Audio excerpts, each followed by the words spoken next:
श्रीमान् वेङ्कटनाथार्यः कवितार्किककेसरी वेदान्ताचार्यवर्यो मे सन्निधत्तां सदा हृदि गुरुभ्यः तद्गुरुभ्यश्च नमो वागमदीमहे वृणीमहे च तत्राज्ञो दम्पती जगदाम्पति स्वशेषभूतेन मया स्तुति सर्वपक्षदैः विधातुं प्रीतमात्मानं श्रीमान् प्रकृमते स्वयं शुक्लाम्बरधरं विष्णुं शशिवर्णं चतुर्भुजं प्रसन्नवदनं ध्यायेत् सर्वविघ्नोपशान्तये यस्यद्गुरुदभक्त्राज्ञाः पारिषड्याः परशतं विघ्नं विघ्नन्ति सततं विश्वक्सेनं गमाश्रये दिव्याङ्कारं शब्दचक्रगदाधरं मुकुन्दद्वारनिलयं विश्वक्सेनमुपास्महे रामानुजदया पात्रं ज्ञानवैराग्यभूषणं श्रीमद्वेङ्कटनाथार्यं वन्दे वेदान्तदेशिकं लक्ष्मीनाथसमारम्भां नाथयामुनमध्यमाम् अस्मदाचार्यपर्यन्तां वन्दे गुरुपरम्पराम् यो नित्यमच्युतपदाम्बुजयुग्मरुग्मं व्यामोहतस्तदितराणि तृणाय मेने यस्मद्गुरोर्भगवतोऽस्य दयैकसिन्धोः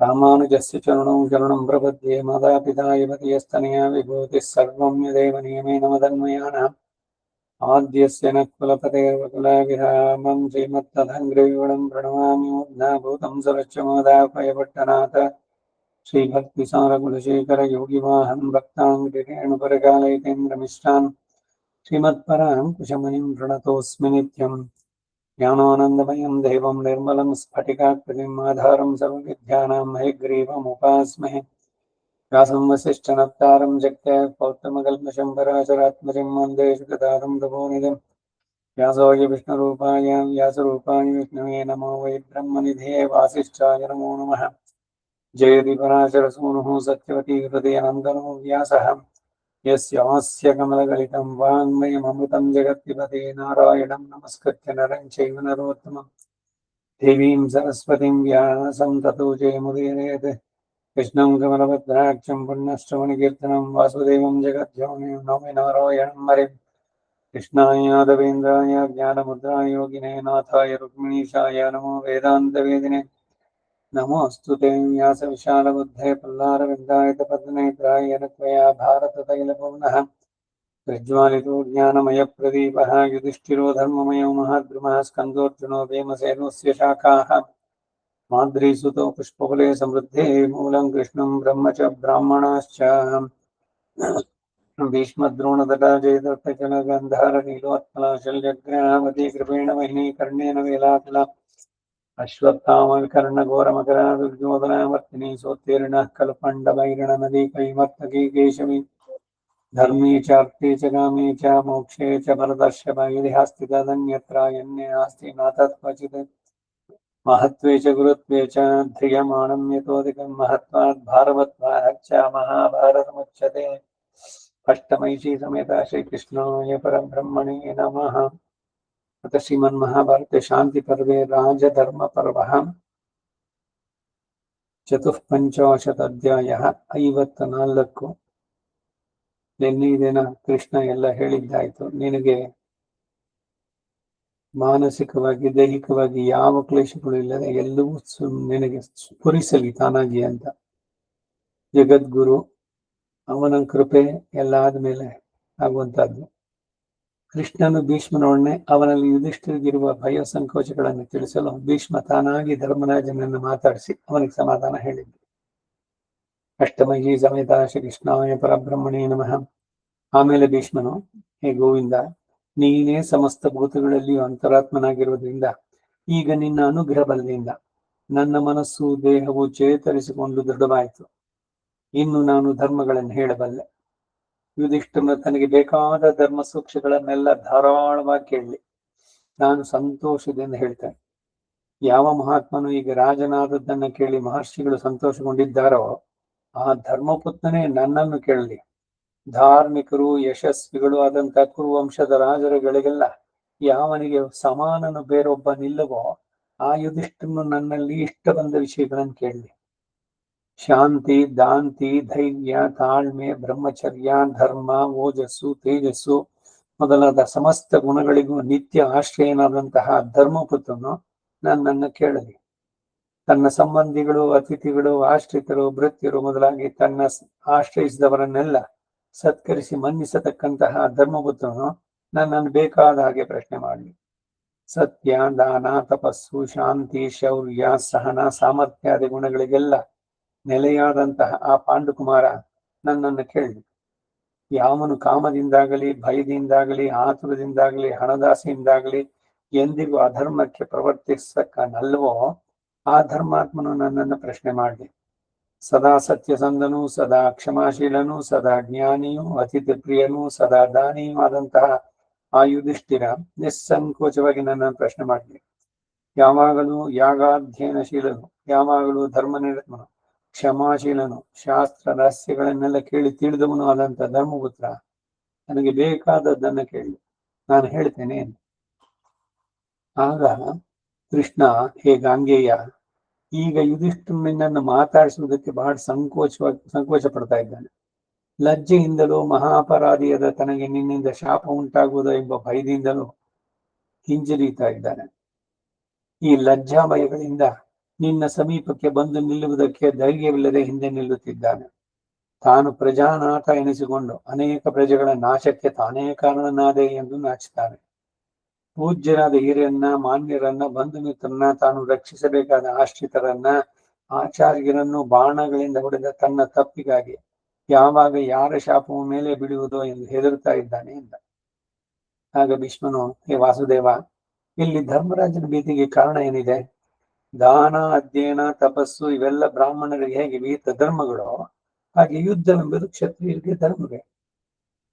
ಯುದ್ಧದಲ್ಲಿ ದೇಹತ್ಯಾಗವೇ ರಾಜರಿಗೆ ಉತ್ತಮ ಧರ್ಮ ಎನಿಸಿದೆ. ತಂದೆಯಾಗಲಿ, ತಾತನಾಗಲಿ, ಒಡ ಹುಟ್ಟಿದವರಾಗಲಿ, ಸಂಬಂಧಿಗಳಾಗಲಿ, ಕೊನೆಗೆ ಆಚಾರ್ಯನೇ ಆಗಿದ್ದು ಕೂಡ ಅಮಾರ್ಗದಲ್ಲಿ ಪ್ರವರ್ತಿಸಿದವರನ್ನ ಯುದ್ಧದಲ್ಲಿ ನಿಗ್ರಹಿಸುವುದು ಕ್ಷತ್ರಿಯರಿಗೆ ಧರ್ಮವೇ. ಸೊ ಕ್ಷತ್ರಿಯ ಯುದ್ಧವನ್ನು ಮಾಡುವುದು ಸರಿ, ಆದ್ರೆ ಯಾತಕ್ಕೆಂದು ಧರ್ಮಕ್ಕಾಗಿ ನಡೆಸಬೇಕು. ಅಧರ್ಮದ ಮೇಲೆ ಜಯವನ್ನು ಗಳಿಸುವುದಕ್ಕೆ ಮಾಡ್ಬೇಕು. ಅಂತವರಿಗೆ ವೀರ ಸ್ವರ್ಗ ಇವೆಲ್ಲ. ನ್ಯಾಯವನ್ನು ಮೀರಿ ಲೋಭದಿಂದ ಪ್ರವರ್ತಿಸುವ ಗುರುಗಳನ್ನಾದರೂ ಯುದ್ಧದಲ್ಲಿ ಯಾವ ಕ್ಷತ್ರಿಯನು ಕೊಲ್ತಾನೋ ಅವನೇ ಧರ್ಮಜ್ಞ ಎನಿಸ್ತಾನೆ. ಯಾರು ಲೋಭ ಬುದ್ಧಿಯಿಂದ ಸನಾತನವಾದ ಧರ್ಮದ ಕಟ್ಟನ್ನ ಬಗೆಯದೆ ಇರುವಾರೋ ಅಂತ ಪಾಪಿಗಳನ್ನ ಯುದ್ಧದಲ್ಲಿ ಕೊಲ್ಲುವ ರಾಜನೇ ಧರ್ಮಜ್ಞ ಎನಿಸ್ತಾನೆ. ಯಾವ ಕ್ಷತ್ರಿಯನು ಯುದ್ಧದ ಮೂಲಕವಾಗಿ ಭೂಮಿಯನ್ನು ರಕ್ತ ಜಲ ಪ್ರವಾಹದಿಂದ, ಕೇಶಗಳೆಂಬ ಗರಿಗೆಗಳಿಂದಲೂ, ಆನೆಗಳೆಂಬ ಬೆಟ್ಟಗಳಿಂದಲೂ, ಧ್ವಜಗಳೆಂಬ ಮರಗಳಿಂದಲೂ ತುಂಬುತ್ತಾನೋ ಅವನೇ ಧರ್ಮಜ್ಞ ಎನಿಸ್ತಾನೆ. ಕೃಷ್ಣ, ಯುದ್ಧಕ್ಕಾಗಿ ಕರೆಯಲ್ಪಟ್ಟ ಕ್ಷತ್ರಿಯನು ಅದಕ್ಕೆ ಹಿಂಜಿರಬಾರದು. ಒಡನೆ ಯುದ್ಧಕ್ಕೆ ನಿಲ್ಲಬೇಕಾದದ್ದೇ ಧರ್ಮ ಎಂದು, ಅದೇ ಅವನಿಗೆ ಇಹಪರಗಳಿಗೆ ಮುಖ್ಯ ಸಾಧಕ ಎಂದು ಮನು ಹೇಳಿದ್ದಾನೆ. ಮನು ಧರ್ಮಶಾಸ್ತ್ರ. ಈ ಮಾತನ್ನು ಕೇಳುತ್ತಿದ್ದ ಧರ್ಮರಾಜನಿಗೆ ಆಗ ಮನಸ್ಸಿನ ಶಂಕೆ ನೀಗಿತು. ಒಡನೆ ಅವನು ವಿನಯದೆ ನಮ್ಮೆಲ್ಲರಿಗೂ ಮುಂದೆ ಸರಿದು ಭೀಷ್ಮನ ಕಣ್ಣಿಗೆ ಬೀಳುವಂತೆ ನಿಂತು ಆ ಭೀಷ್ಮನ ಪಾದಗಳೆರಡನ್ನು ಹಿಡಿದು ನಮಸ್ಕರಿಸಿದ.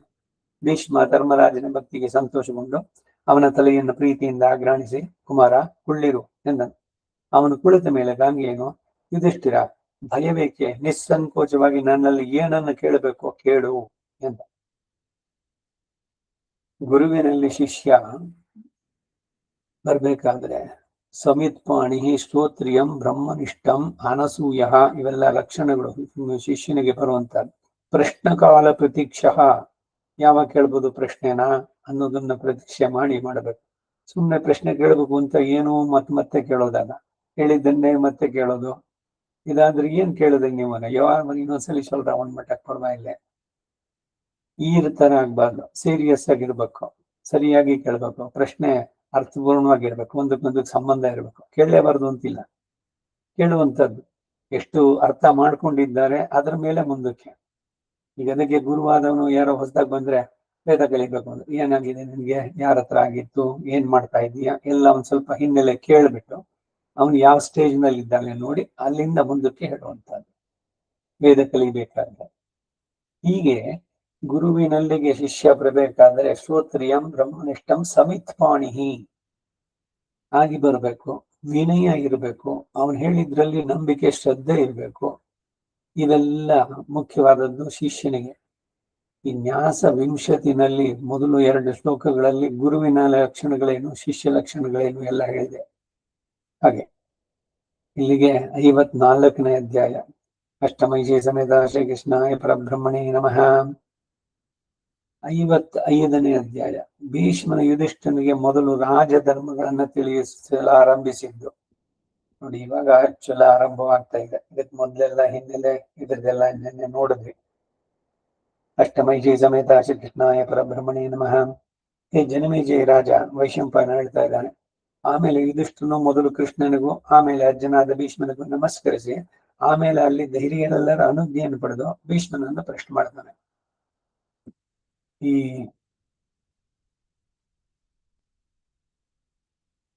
ರಾಮಾಯಣದಲ್ಲಿ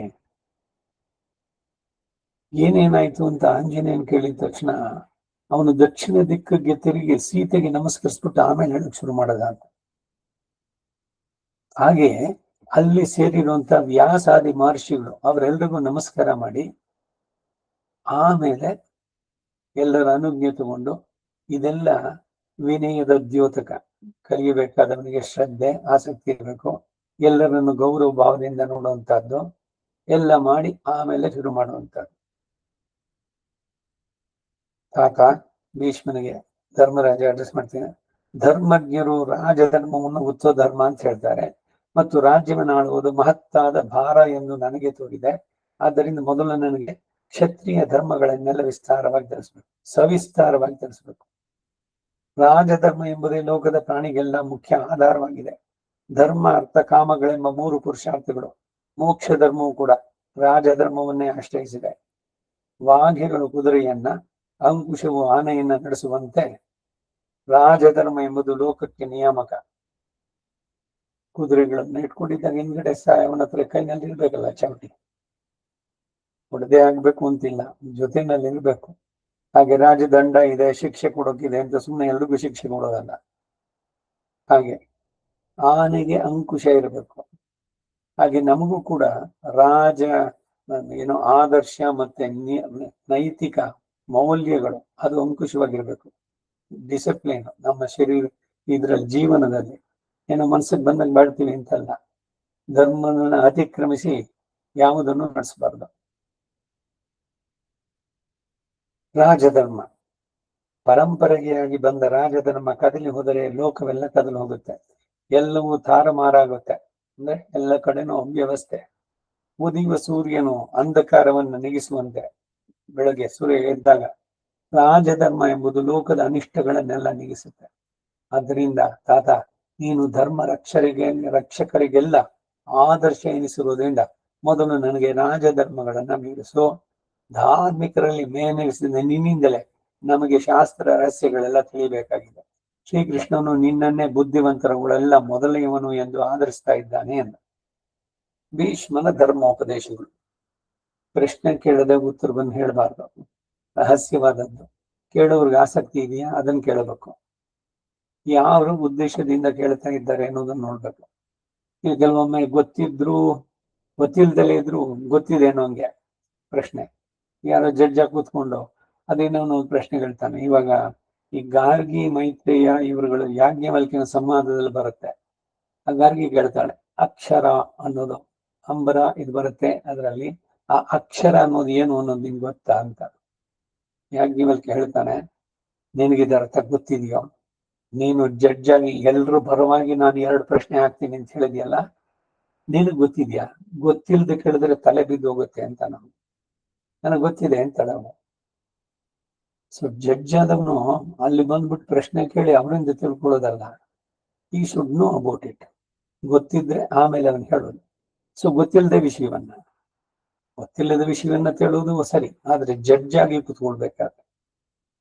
ಹಾಗೆ ಭೀಷ್ಮ ಬದ್ಧಾಂಜಲಿಯಾಗಿ ಮಹತ್ತಾದ ಧರ್ಮಕ್ಕೆ ನಮಸ್ಕಾರ. ನೋಡಿ ಎಲ್ರೂ ಕೂಡ ಹೇಗೆ ಸಂಪ್ರದಾಯದಲ್ಲಿ ಇದ್ರಲ್ಲಿ ಬರುತ್ತೆ ಅಂತ. ಮೊದಲು ಧರ್ಮ, ಮಹತ್ತಾದ ಧರ್ಮಕ್ಕೆ ನಮಸ್ಕಾರ. ಬ್ರಹ್ಮರೂಪಿಯಾದ ಕೃಷ್ಣನಿಗೆ ನಮಸ್ಕಾರ. ಬ್ರಾಹ್ಮಣರಿಗೆ ನಮಸ್ಕರಿಸಿ ನಾನು ಸನಾತನ ಧರ್ಮಗಳನ್ನು ಹೇಳ್ತೇನೆ. ವೇದ ಎಲ್ಲದಕ್ಕೂ ಆಧಾರ ಅಂತೀನಿ. ಆ ವೇದ ಹೇಳುತ್ತೆ, ಬ್ರಹ್ಮವಾದಿನೋ ವದಂತಿ ಬ್ರಾಹ್ಮಣ ಸರ್ವೇ ವೇದಾಹ, ಅವರಲ್ಲೇ ಇದೆ, ಎಲ್ಲ ದೇವತೆಗಳು ಇದ್ದಾರೆ. ತಸ್ಮಾತ್ ಬ್ರಾಹ್ಮಣೇಭ್ಯೋ ವೇದವಿದ್ಯೋ ದಿವೇ ದಿವೇ ನಮಸ್ಕುರ್ಯಾತೆ ನಾಶ್ಲೀಲಂ ಕೀರ್ತಯೇತ್. ವೇದದ ಸಂದೇಶ ಇದೆ. ಬ್ರಾಹ್ಮಣ ಅಂತಂದ್ರೆ ಎಷ್ಟು ರೆಸ್ಪಾನ್ಸಿಬಿಲಿಟಿ, ಲೋಕದಲ್ಲಿ ಮಾರ್ಗದರ್ಶನ ಇದು ಮಾಡೋಕೆ. ಬರೀ ಹಿಂದಿನ ಕಾಲಕ್ಕಲ್ಲ, ಈಗಲೂ ಕೂಡ ರಾಜರಾಗಿ ಇವರಾಗಿರೋರು ಸರಿಯಾಗಿ ನಡೆಸೋದಾದ್ರೆ ಅವರಿಗೆ ಸಲಹೆಗಾರರು, ಮುಖ್ಯ ಸಲಹೆಗಾರರು ಬ್ರಾಹ್ಮಣರು ಇರುವಂತವ್ರು. ಅವರಿಗೆ ಹಣ ಸಿಗುತ್ತೆ, ಅವರ ಹತ್ರ ಏನೋ ಇದೆಲ್ಲ ಸಿಗುತ್ತೆ, ಬಳುವಳಿಗಳು ಮತ್ತೊಂದು ಅಂತ ಧರ್ಮದ ಬಿಟ್ಟು ಅಧರ್ಮಕ್ಕೆ ಹೇಳಿದ್ರೆ ಅವನು ಆ ಬ್ರಾಹ್ಮಣ್ಯವನ್ನು ಕಳ್ಕೊಂಡಂಗಾಗತ್ತೆ. ರಾಜರುಗಳಿಗೆಲ್ಲ ಹಿಂದೆ ಈಗ ವಸಿಷ್ಠ ಇಕ್ಷ್ವಾಕು ಕುಲಕ್ಕೆ ಪುರೋಹಿತ, ಶತಾನೀಕ ಜನಕನಿಗೆ ಅಲ್ಲಿ, ಹೀಗೆ ಧೌಮ್ಯ ಈ ಇದಕ್ಕೆ ಇದ್ದವನು. ಇವರುಗಳೆಲ್ಲ ಏನು ಅಂತಂದ್ರೆ ರಾಜ ಕೊಟ್ಟಿದ್ದಾನೆ ಕ್ವಾರ್ಟರ್ಸ್, ದೊಡ್ಡ ಅರಮನೆ ಬೇಕಾದಷ್ಟಿದೆ, ಅಲ್ಲಿ ಸವಲತ್ತುಗಳು ಅಂತ ಯಾವುದನ್ನು ಸ್ವೀಕಾರ ಮಾಡ್ತಿರ್ಲಿಲ್ಲ. ಅವರೆಲ್ಲ ಅವರ ಕಾಡಿನಲ್ಲಿ ಅವರ ತಪಸ್ಸು ಅವರವರ ಆಶ್ರಮದಲ್ಲಿ ಇದ್ದಿದ್ದು. ರಾಜ ಬಂದ್ರು ಅವನು ನಿಂತ್ಕೊಂಡು ಪರ್ಮಿಷನ್ ಕೇಳ್ಬಿಟ್ಟು ಆಮೇಲೆ ಬರ್ಬೇಕು ಆಶ್ರಮದೊಳಗೆ, ವಿನೀತನಾಗಿ ಬರ್ಬೇಕು. ನಾನೇ ರಾಜ, ನನ್ನನ್ನ ನೇಡೋರೆ ಅಂತಿಲ್ಲ. ಅವನ್ ರಾಜ ಏನಾದ್ರು ತಪ್ಪು ಹೆಜ್ಜೆ ತಗೊಳ್ತಾನೆ ಅಂದ್ರೆ ಇವನು ಮುಲಾಜಿಲ್ಲದೆ ಅವನ ಮುಖದ ಮೇಲೆ ಹೇಳ್ತಾ ಇದ್ದ, ನೀನ್ ಮಾಡ್ತಿರೋ ತಪ್ಪು, ಇದು ಲೋಕಹಿತಕ್ಕೆ ಅಲ್ಲ. ಹೀಗೆ ರಾಜರ್ಷಿಗಳು, ರಾಜಗುರುಗಳು ಆದವರು. ಧರ್ಮ ಅಲ್ಲಿಗೇನಾಯ್ತು, ರಾಜನನ್ನ ಸರಿಯಾದ ಪಥದಲ್ಲಿ ನಡೆಸ್ತಾ ಇದ್ದಿದ್ದು ಧರ್ಮವೇ ಹೊರತು ಏನೋ ಆಮಿಷಗಳು, ಲಂಚ ಕೊಟ್ಟು ಮತ್ತೊಂದು ಎಲ್ಲಿಂದನೋ ಇದ್ ಮಾಡ್ಕೊಂಡ್ವಿ, ಆ ತರದ್ದೆಲ್ಲ ಇನ್ನೂ ಇಲ್ಲ. ಹೀಗೆ ಹಿಂದಿನ ಇದರಲ್ಲಿ ನಡೀತಾ ಇದ್ದೀವಿ. ಯುಧಿಷ್ಠಿರ, ರಾಜಧರ್ಮಗಳನ್ನ ಆಮೇಲೆ ನೀನು ಕೋರುವ ಬೇರೆ ಧರ್ಮಗಳನ್ನು ವಿವರಿಸ್ತೇನೆ. ನಿಯಮನಿಷ್ಠನಾಗಿ ಕೇಳು. ನಿಯಮನಿಷ್ಠನಾಗಿ ಅಂದ್ರೇನು? ಶಿಷ್ಯನಾಗಿ ಕೇಳಬೇಕಾದ್ರೆ ಆ ಶ್ರದ್ಧೆ, ಆ ಏಕಾಗ್ರತೆ, ಅವುಗಳಿಂದ ಪೂರ್ಣವಾಗಿ ಸರಿಯಾಗಿ ಕೇಳಿಸ್ಕೊ. ಹೇ ಧರ್ಮಪುತ್ರ, ಪ್ರಜೆಗಳನ್ನ ರಂಜಿಸಬೇಕೆಂಬ ಉದ್ದೇಶವುಳ್ಳ ರಾಜನು ಮೊದಲು ವಿದ್ಯುಕ್ತವಾಗಿ ದೇವರು ಬ್ರಾಹ್ಮಣರನ್ನ ಆರಾಧಿಸಬೇಕು. ಇದರಿಂದ ರಾಜನಿಗೆ ಧರ್ಮ ಭ್ರಂಶದಿಂದ ಉಂಟಾಗಬಹುದಾದ ದೋಷಗಳೆಲ್ಲ ತಪ್ಪುತ್ತೆ. ಅವನು ಲೋಕಕ್ಕೆ ಪೂಜ್ಯನಾಗ್ತಾನೆ. ಧರ್ಮ ವಿಷಯದಲ್ಲಿ ಅವನು ಋಣಮುಕ್ತನಾಗ್ತಾನೆ. ಹೇ ಯುಧಿಷ್ಠಿರ, ನೀನು ಯಾವಾಗಲೂ ಸ್ವಪ್ರಯತ್ನದಿಂದ ಕಾರ್ಯ ಸಾಧನೆಗಳನ್ನ ಮಾಡಬೇಕು. ಪೌರುಷವಿಲ್ಲದೆ ದೈವವೇ ರಾಜರಿಗೆ ಕಾರ್ಯವನ್ನು ಸಾಧಿಸಿಕೊಡಲಾರದು. ಮನುಷ್ಯ ಪ್ರಯತ್ನ ಏನಿದೆ ಅದನ್ನ ಪೂರ್ಣವಾಗಿ ಸರಿಯಾಗಿ ನಡೆಸ್ಬೇಕು ಅನ್ನುವಂಥದ್ದು ಹೇಳ್ತಾರೆ. ಎಲ್ಲ ಬರೀ ದೇವ್ರ ಮೇಲೆ ಬರ ಹಾಕ್ಬಿಟ್ಟಿದ್ದೀನಿ, ಅವನೇ ಎಲ್ಲ ಮಾಡ್ತಾನೆ ಅಂತಲ್ಲ. ನಿನಗೆ ಬುದ್ಧಿ ಕೊಟ್ಟಿದ್ದಾರೆ, ನಿನ್ ಶಕ್ತಿ ಇದೆ, ಕಾಯ ವಾಚ ಮನಸ, ನಿನ್ನಿಂದ ನಡೀಬೇಕಾದದ್ದನ್ನ ನೀನ್ ನಡೆಸಿದ್ಯೋ, ಇವೆಲ್ಲ. ಅದಕ್ಕಾಗಿ ದೈವವು ದುರ್ಬಲ ಘಾತಕ ಅಂತಿದೆ. ದುರ್ಬಲರು ಯಾರು ಅಂದ್ರೆ ಹೀಗೆ ಕೇರ್ಲೆಸ್ ಆಗಿರುವಂತವ್ರು. ಎಲ್ಲವನ್ನೂ ದೇವ್ರಿಗೆ ಹೇಳ್ಬಿಟ್ಟಿದ್ದೀನಿ, ಎಲ್ಲ ಒಪ್ಪಿಸ್ಬಿಡಿ. ಭಗವಂತನೇ ಖಂಡಿತ ಎಲ್ಲವನ್ನು ನಡೆಸೋನು, ಅದ್ರಲ್ಲಿ ಸಂದೇಹವೇ ಇಲ್ಲ. ಆದರೆ ಮನುಷ್ಯನಾಗಿ, ಮನುಷ್ಯ ಮಾತ್ರನಾಗಿ ನಿನ್ನಿಂದ ಏನಾಗಬೇಕು ಅಷ್ಟನ್ನು ಮಾಡಿದ್ದೀಯಾ? ಅದನ್ನ ನಡೆಸ್ಬಿಟ್ಟು ಆಮೇಲೆ ಭಗವಂತನಿಗೆ ಬಿಡು. ನಾನು ಏನು ಮಾಡೋಲ್ಲ, ಎಲ್ಲ ಭಗವಂತನೇ ಮಾಡ್ಲಿ ಅಂದ್ರೆ ಆಗೋಲ್ಲ. ನೀರ್ನಲ್ಲಿ ಮುಳುಗ್ತಾ ಇರೋವನು ಕೈ ಇದ್ ಮಾಡ್ಬಿಟ್ಟು ಅಥವಾ ಕೂಗುದ ಹೋದ್ರು ದೋಣಿನಲ್ಲಿ, ಕೈ ಕೊಡು ಎತ್ಕೊಳ್ತೀನಿ ಅಂದ್ರೆ ಕೈ ಕೊಡಲ್ಲ, ನೀನೇ ಎತ್ಕೊ ಅಂತಂದ್ರೆ ಹೀಗಾಗ್ಬಾರ್ದು.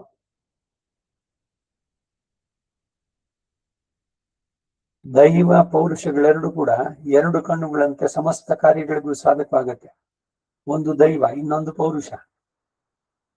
ಒಂದು ಕೆಲಸ ಪೂರ್ಣವಾಗ್ಬೇಕಾದ್ರೆ ಏನೆಲ್ಲ ಯಾವ್ಯಾವ್ದು ಅಂಶಗಳು? ಇವನ ಅದೃಷ್ಟವ, ಇಲ್ಲ ಇವನ ಬುದ್ಧಿಶಕ್ತಿನ, ಇವನಿಗೆ ಆ ಶಕ್ತಿ ಸಾಮರ್ಥ್ಯ ಆಯ್ತಾ? ಅದು ಪೌರುಷ. ಕೇವಲ ಇವನ ಪೌರುಷದಿಂದಲೇ ಎಲ್ಲವನ್ನೂ ಸಾಧಿಸ್ತಾನ, ಇಲ್ಲ ಬರೀ ದೈವ ಪ್ರಯತ್ನದಿಂದನೇ ಎಲ್ಲಾನು ಆಗತ್ತಾ? ಇವೆರಡು ನೋಡ್ಬೇಕಾದ್ರೆ ಪ್ರಧಾನವಾಗಿ ದೈವ ಸಂಕಲ್ಪವೇ ಪ್ರಧಾನ. ದೈವ ಮಾತ್ರ ಪಂಚಮ ಮತ್ತು 18ನೇ ಅಧ್ಯಾಯದಲ್ಲಿ ಭಗವಂತ ಹೇಳ್ತಾನೆ, ಕೃಷ್ಣನೇ ಹೇಳೋ ಮಾತು. ದೈವದ ಸಂಕಲ್ಪ ಇಲ್ದಿದ್ರೆ ಏನು ಆಗೋಲ್ಲ. ಇವನು ಎಷ್ಟೇ ಬುದ್ಧಿಶಕ್ತಿ ಇರಲಿ, ಏನೆಲ್ಲ ಮಾಡಿರ್ಲಿ ಇವನು. ಸೊ ಅದರಿಂದ ಎರಡು ಸೇರ್ಬೇಕು.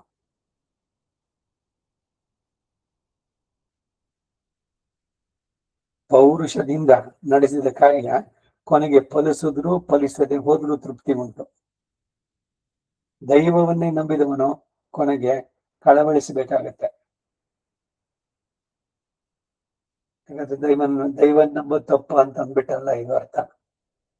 ಧೃತರಾಷ್ಟ್ರನಿಗೂ ಇದನಿಗೂ ನೋಡಿ ವ್ಯತ್ಯಾಸನ. ಧೃತರಾಷ್ಟ್ರನಿಗೆ ಎಲ್ಲ ಅನ್ಯಾಯ ಜೊತೆಗೇನೆ ಸೇರಿಸ್ಕೊಂಡು ಎಲ್ಲದನ್ನು ಕೆಲಸ ಮಾಡಿ ನನ್ನ ಮಕ್ಕಳೇ ಬರ್ಬೇಕು ಅಂತೆಲ್ಲ ಮಾಡ್ಕೊಂಡು ಒಂದೊಂದು ಸಲ ಆ ಸಾವು ನೋವನ್ನು ಕೇಳಿದಾಗ ಎಲ್ಲ ಭಗವಂತನ ಸಂಕಲ್ಪ, ಏನ್ ಮಾಡೋಕ್ಕಾಗುತ್ತೆ? ಅನೇಕ ಬಾರಿ ಹಿಂದೆ ಹೇಳಿದ್ನಲ್ಲ ಉದಾಹರಣೆ, ಒಬ್ಬ ಕುಡುಕ ಹೇಳುವಂತ, ಏನ್ ಮಾಡೋದು? ಭಗವಂತನ ಸಂಕಲ್ಪ, ನಾನು ಕುಡಿದು ಚರಂಡಿನಲ್ಲಿ ಬೀಳ್ಬೇಕು ಅಂತಿದ್ರೆ ಯಾರು ತಪ್ಸಕ್ಕಾಗತ್ತೆ? ಹೀಗೆಲ್ಲವನ್ನೂ ದೇವರ ಮೇಲೆ ಹಾಕ್ಬಿಡೋದು. ಲೋಕದಲ್ಲಿ ಈ ವ್ಯವಹಾರಗಳಿದೆಲ್ಲ, ಯಾವುದೋ ಒಂದು ಅಧರ್ಮವೋ ಅಧರ್ಮಕ್ಕೆ ವಿರುದ್ಧವಾದ ಕೆಲಸವನ್ನು ನಡೆಸ್ಬೇಕಾದ್ರೆ ಅವ್ರು ಯಾರೋ ಹೆಸರು, ಯಾರೋ ಸ್ವಲ್ಪ ಏನೋ ಬರೆದವರು ಅಥವಾ ಇದ್ರಲ್ಲೋ ವಿದ್ವಾಂಸರು, ಅವ್ರ ಹೆಸರನ್ನ ಹೇಳ್ಬಿಟ್ಟು ಅವ ಸೊಲ್ಲಿಂದ ಪರವಾಗಿಲ್ಲ ಅಂದ್ಬಿಟ್ಟು ತಂದ್ಬಿಡೋದು. ವರದರಾಜ ಮೇಲೆ ಹೇಳಿದ್ರು, ಶ್ರೀನಿವಾಸ ದೇಶಕಾಚಾರ್ಯ ಹೇಳಿದ್ರು, ಆ ಸೋಸಲೆ ವಾದ್ಯಾರ್ ಮೈಸೂರಿನಲ್ಲಿ ಅವ್ರು ಹೇಳಿದ್ರು. ಈಗೇನೋ ಒಂದನ್ನ ಹೇಳ್ಬಿಡೋದು ಅವ್ರ ಮೇಲೆ, ಹೋಗಿ ಕೇಳ್ಕೊಳ್ಳಿ ನೀವು, ಅವ್ರು ಇಲ್ವೇ ಇಲ್ಲ ಭೂಮಿ ಮೇಲೆ ಅಂತವ್ರನ್ನ ಸೆಲೆಕ್ಟ್ ಮಾಡ್ಕೊಂಡು ಅವ್ರ ಹೆಸರು ಹೇಳ್ಬಿಟ್ಟು, ಇಲ್ಲ ಅವ ಸೊಲ್ಲಿಂದ ಏನಕ್ಕೆ ಇಪ್ಪಡಿ ಪಂಡ್ಲಮ್ಮಂಗೋ ಆರ್ದಂಗೋ ಇವ್ರಿಗೇನೋ ನಡೆಸ್ಬೇಕಾಗಿದೆ, ಅದಕ್ಕೆ ಈ ತರ ಆಗ್ಬೋದು ಅಂತಂದ್ಬಿಟ್ಟು ಈ ಕಾರ್ಯ ಸಾಧನೆ ಮಾಡ್ಬೇಕಾದ್ರೆ ಜನಗಳನ್ನ ಮೆಚ್ಚೋದಕ್ಕೆ ಇದೆಲ್ಲ ಮಾಡುವಂತದ್ದು. ಮೂಲತಃ ಇದೆಲ್ಲ ಸರಿಯಾಗುತ್ತೋ? ತಪ್ಪು ಯಾರು ಮಾಡಿದ್ರು ತಪ್ಪೇನೆ. ಅದಕ್ಕಾಗಿ ಅಷ್ಟೆಲ್ಲ ಪ್ರಾಯಶ್ಚಿತ್ತಗಳು ಇದೆಲ್ಲ ಹೇಳಿರೋದು. ತಿಳಿದು ತಪ್ಪುಗಳನ್ನ ನಡೆಸಬಾರ್ದು. ಆ ಪ್ರಾಯಶ್ಚಿತ್ತಿಗೆ ಆ ಮಾಡುವಂತ ದಾನ ಹೋಮ ಜಪ ಏನೇನ್ ಮಾಡ್ತಿರೋ ಪ್ರಾಯಶ್ಚಿತ್ತಿಗೆ ಅದಕ್ಕೆ ಅರ್ಥವೇ ಇರೋದಿಲ್ಲ. ಅವಾಗ ಕೆಲವು ಬಿಸ್ನೆಸ್ ನವರು ಇವರೆಲ್ಲ ಮಾಡ್ತಾರೆ, ಏನು ಅಂದ್ರೆ ವರ್ಷಕ್ಕೆ ಒಂದ್ಸಲಿ ತಿರುಪತಿಗೆ ಹೋಗ್ಬಿಟ್ಟು ಮುಂದಿನ ದುಡ್ಡು ಹಾಕ್ಬಿಟ್ಟು ಬಂದ್ಬಿಡೋದು. ಮಾಡೋದಿಲ್ಲಿ ಬರೀ ಅನಾಚಾರ. ಎಲ್ಲಿ ಸಿಗುತ್ತೋ ಏನೋ ಹಾಕಿ ಅವ್ರಿಗೆ ಸಿಕ್ಕಾಪಟ್ಟೆ ಅಂತ. ಮಾಮೂಲಿ ಇರೋದಕ್ಕೂ 10 ಪಟ್ಟು 100 ಪಟ್ಟು ಜಾಸ್ತಿ ಅವರಿಂದ ತಗೊಳ್ಳೋದು. ಆಮೇಲೆ ಭಗವಂತ ಹತ್ರ ಹೋಗ್ಬಿಟ್ಟು, ಭಗವಂತ ನಾನು ಏನ್ ಮಾಡೋದು? ಇದು ಬಿಸ್ನೆಸ್ ಮಾಡ್ಬೇಕಾದ್ರೆ ಮೋಸ ಮಾಡದಿದ್ರೆ ಸಾಧ್ಯವಾಗತ್ತೆ. ಅದಕ್ಕೆ ನಾನು ಮಾಡಿದ್ದೀನಿ, ಅದಕ್ಕಾಗಿ ಇದು ನಿನಗೆ ಲಂಚ್ ಹಾಕಿ ಕೊಡ್ತಾ ಇದ್ದೀನಿ. ಅಲ್ಲಿ ಹೋಗಿ ಹಾಕ್ಬಿಟ್ಟು ಮನಸ್ಸಲ್ಲಿ ಅಂದ್ಕೊಳ್ತಾರೆ, ಫ್ರೆಶ್ ಆಗಿ ಇನ್ನು ನಾಳೆಯಿಂದ ನಾನು ಇನ್ನೂ ಅನ್ಯಾಯ ಕಂಟಿನ್ಯೂ ಮಾಡ್ಬೋದು ಅಂತ. ಇವೆಲ್ಲ ಆಗೋಲ್ಲ. 2ಕ್ಕೆ 2 ಸೇರುತ್ತೆ 4ನೇ, ಅದು 3 ಆಗೋಲ್ಲ 5 ಆಗೋಲ್ಲ. ಅನ್ಯಾಯ ಮಾಡಿದ್ರೆ ಉಪ್ಪು ತಿಂದ್ರೆ ನೀರು ಕುಡಿಲೇಬೇಕು, ಹಾಗೆ ಬರುವಂತದ್ದು. ಅದರಿಂದ ದೈವ ಮಾತ್ರ ಪಂಚಮ, ನಿನ್ನ ಪ್ರಯತ್ನವೂ ಇರಬೇಕು. ಪುರುಷ ಪ್ರಯತ್ನ ಆರಂಭಿಸಿದ ಪುರುಷ ಪ್ರಯತ್ನ ವಿಫಲವಾದರೂ ಅದಕ್ಕೆ ದುಃಖಿಸಬಾರದು. ಆ ಪ್ರಯತ್ನವನ್ನ ನಿರಾಶೆಯಿಂದ ಬಿಡಲೂಬಾರದು. ಅಯ್ಯೋ ನಮ್ಗೆಲ್ಲ ಆಗತ್ತೆ ಬಿಡಿ, ಅವ್ರ ತರ ಎಲ್ಲಿದಾಗುತ್ತೆ, ಎಲ್ರು ಇದೆ ತಾನೆ, ಅಯ್ಯೋ ಅವ್ರು ಪರ್ಫೆಕ್ಟ್ ಬಿಡಿ, ಅವ್ರ ತರ ನಮ್ಗೆ ಆಗೋಕ್ಕಾಗಲ್ಲ, ಅಲ್ಲೇ ಹಾಕೊಂಡ್ಬಿಡೋದು ಮಾರ್ಗ. ಎಲ್ರು ಬ್ರಾಹ್ಮಣಾಗಕ್ಕಾಗತ್ತೆ, ಅವರೇನು ಮಾಡಿದ್ರು ಅಂತ. ಈ ರೀತಿ ಸಾಧ್ಯವೇ ಇಲ್ಲ ಅಂತ ಅನ್ಕೊಂಡ್ಬಿಡೋದು. ಆಹಾರ ನಿಯಮ ಪಾಲಿಸೋಕೆ, ಅಯ್ಯೋ ಆಹಾರ ನಿಯಮ ಕೇಳಿದ್ರೆ ತಾನೆ ಎಲ್ಲ ದೋಷ, ಕೇಳದೆ ಇದ್ರೆ ದೋಷ ಇಲ್ಲ ಅಂತ ಎಲ್ಲಿದೆ ಅದು? ಯಾವ ಸ್ಮೃತಿನಲ್ಲಿ ಕೇಳದಿದ್ರೆ ದೋಷ ಇಲ್ಲ ಅಂತ ಬರ್ದಿದ್ಯಾಕೆ? ವೇದಾಂತೇಶಕರು ಏನು ಹೊಸದಾಗ ಅಲ್ಸೇರ್ಸಿದ್ರ? ಅವ್ರು ಹೇಳ್ತಾರೆ, ನಿಯತಿ ಶೊನ್ನ, ಯಾರು ಕಣ್ಣನ್, ಕೃಷ್ಣ ಗೀತೆನಲ್ಲಿ ಹೇಳಿದ್ದನ್ನೇ ಹೇಳ್ತಾ ಇದ್ದೀನಿ ಅಂತಾರೆ. ಆಹಾರ ಶುದ್ಧ ಸತ್ವ ಶುದ್ಧಿ. ರಾಮಾನುಜರು ಭಾಷ್ಯ ಬರೆದ್ರು ಅದಕ್ಕೆ. ಆಹಾರ ನಿಯಮ ತಿಳ್ಕೊಳ್ಬೇಕು. ತಿಳಿಯೋದೇ ಬೇಡ ಅಂತಂದ್ರೆ ಹೇಗೆ? ತಿಳಿದ್ರೆ ದೋಷ ಬಂದ್ಬಿಡತ್ತಂತೆ, ತಿಳಿದಿದ್ದು ದೋಷ ಆಗಲ್ಲ. ಬೆಂಕಿ ಮೇಲೆ ಕೈ ಇಡಿ, ಸುಡಲ್ಲ. ನಿಮ್ಗೆ ಗೊತ್ತಿಲ್ಲ ಅಂತ ಹೇಳ್ಕೊಂಡು ಇಡಿ. ಬೆಂಕಿ ನನಗೆ ಗೊತ್ತಿಲ್ಲ ನೀ ಸುಡ್ತೀಯ ಅಂತ ನಾ ಕೈ ಇಡ್ತಾ ಇದ್ದೀನಿ, ಸುಡಬಾರ್ದು ನೀನು, ಬಿಡುತ್ತೇನು? ಬೆಂಕಿ ಒಳಗೆ ಇಳಿದು ಸುಡದೆ ಇರುವಂತದ್ದಕ್ಕಿದೆ ಅಗ್ನಿಸ್ತಂಭನ ವಿದ್ಯೆ, ಕಲ್ತ್ರೆ ಆಗ್ಬೋದು. ಈ ಮೈಸೂರ ಇವರಿದಾರಲ್ಲ, ಏನು ಗಣಪತಿ ಸಚ್ಚಿದಾನಂದ ಸ್ವಾಮಿ, ಅವರು ಇದ್ ಮಾಡಿರೋದು. ಆ ದತ್ತಾತ್ರೇಯ ಜಯಂತಿ ದಿವಸ ಹೋಮಗುಂಡದ ಒಳಗಡೆ ಇಳಿತಾರೆ, ಅವ್ರ ಬಟ್ಟೆ ಹತ್ಕೊಳ್ಳಲ್ಲ. ಈಗ ಸದ್ಯ ಇದು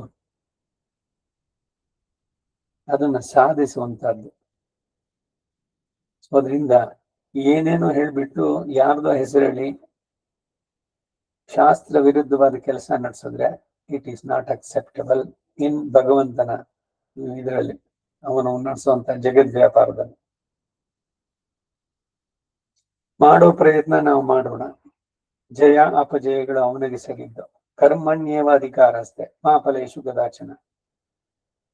ಅದರಿಂದ ಪ್ರಯತ್ನ ಮಾಡದೆ ಅದು ಆಗ್ಲಿಲ್ಲ ಅಂತ ನಿರಾಶೆ ಪಡಬಾರ್ದು. ಇಂತಹ ದೃಢ ಸಂಕಲ್ಪವೇ ಉತ್ತಮವಾದ ರಾಜನೀತಿ ಮತ್ತು ಸತ್ಯಕ್ಕಿಂತಲೂ ರಾಜನಿಗೆ ಕಾರ್ಯಸಿದ್ಧೀಕರಣ ಬೇರೊಂದಿಲ್ಲ. ಸತ್ಯದಲ್ಲಿ ನೆಲೆಗೊಂಡ ರಾಜನು ಇಹಪಗಳೆರಳಲ್ಲಿಯೂ ಕೂಡ ಸುಖವನ್ನು ಹೊಂದುತ್ತಾನೆ. ಸತ್ಯ, ಧರ್ಮ, ದಾನ ಇವೆಲ್ಲ ಆ ಮಹಾನಾರಾಯಣ ಉಪನಿಷತ್ತಿನ ಕಡಿಮೆ ಬರೆದೆ. ತಸ್ಮಾತ್ ಸತ್ಯಂ ಪರಮಂ ವದಂತಿ. ದಾನ, ಧರ್ಮ ಇವೆಲ್ಲ ಹೇಳಿದ ಕಡೆಗೆ ನ್ಯಾಸಂ ಎಲ್ಲವನ್ನು ಸಮರ್ಪಿಸೋದಿದೆಯಲ್ಲ ಅದು ಅತಿರಿಕ್ತ ಮಾಹುಹೂ ಭರನ್ಯಾಸ ಆತ್ಮ ನಿಕ್ಷೇಪ ಅಲ್ಲಿ ಹೇಳುವಂಥದ್ದು. ಋಷಿಗಳಿಗೂ ಸತ್ಯವೇ ಪರಮಧನ, ಧನ ಅದು ಪರಮಧನವು. ಅದರಂತೆ ರಾಜರಿಗೆ ಸತ್ಯಕ್ಕಿಂತಲೂ ನಂಬಿಕೆಗೆ ಪಾತ್ರವಾದದ್ದು ಬೇರೆ ಯಾವುದೂ ಇಲ್ಲ. ನಾನೃತಂ ವದೇತ್ ಪಂಚಮಹಾಯಜ್ಞ ಇದರಲ್ಲಿ ಪಾತಕಗಳಲ್ಲಿ ಹೇಳುತ್ತೆ. ಸುಳ್ಳು ಹೇಳಿದ್ರೆ ಅದು ಮಹಾಪಾತಕಗಳಲ್ಲಿ ಒಂದು. ಸತ್ಯವನ್ನು ಬಿಡಬಾರ್ದು. ಎಲ್ಲ ಪುಣ್ಯಕೋಟಿ ಕಥೆ ಚಿಕ್ಕವರಿದ್ದಾಗಲೇ ನಮಗಿತ್ತು. ಸತ್ಯವೆಂಬುದೇ ತಾಯಿ ತಂದೆ, ಸತ್ಯವಾಕ್ಯಕ್ಕೆ ತಪ್ಪಿ ನಡೆದರೆ ಮೆಚ್ಚನ ಪರಮಾತ್ಮನು.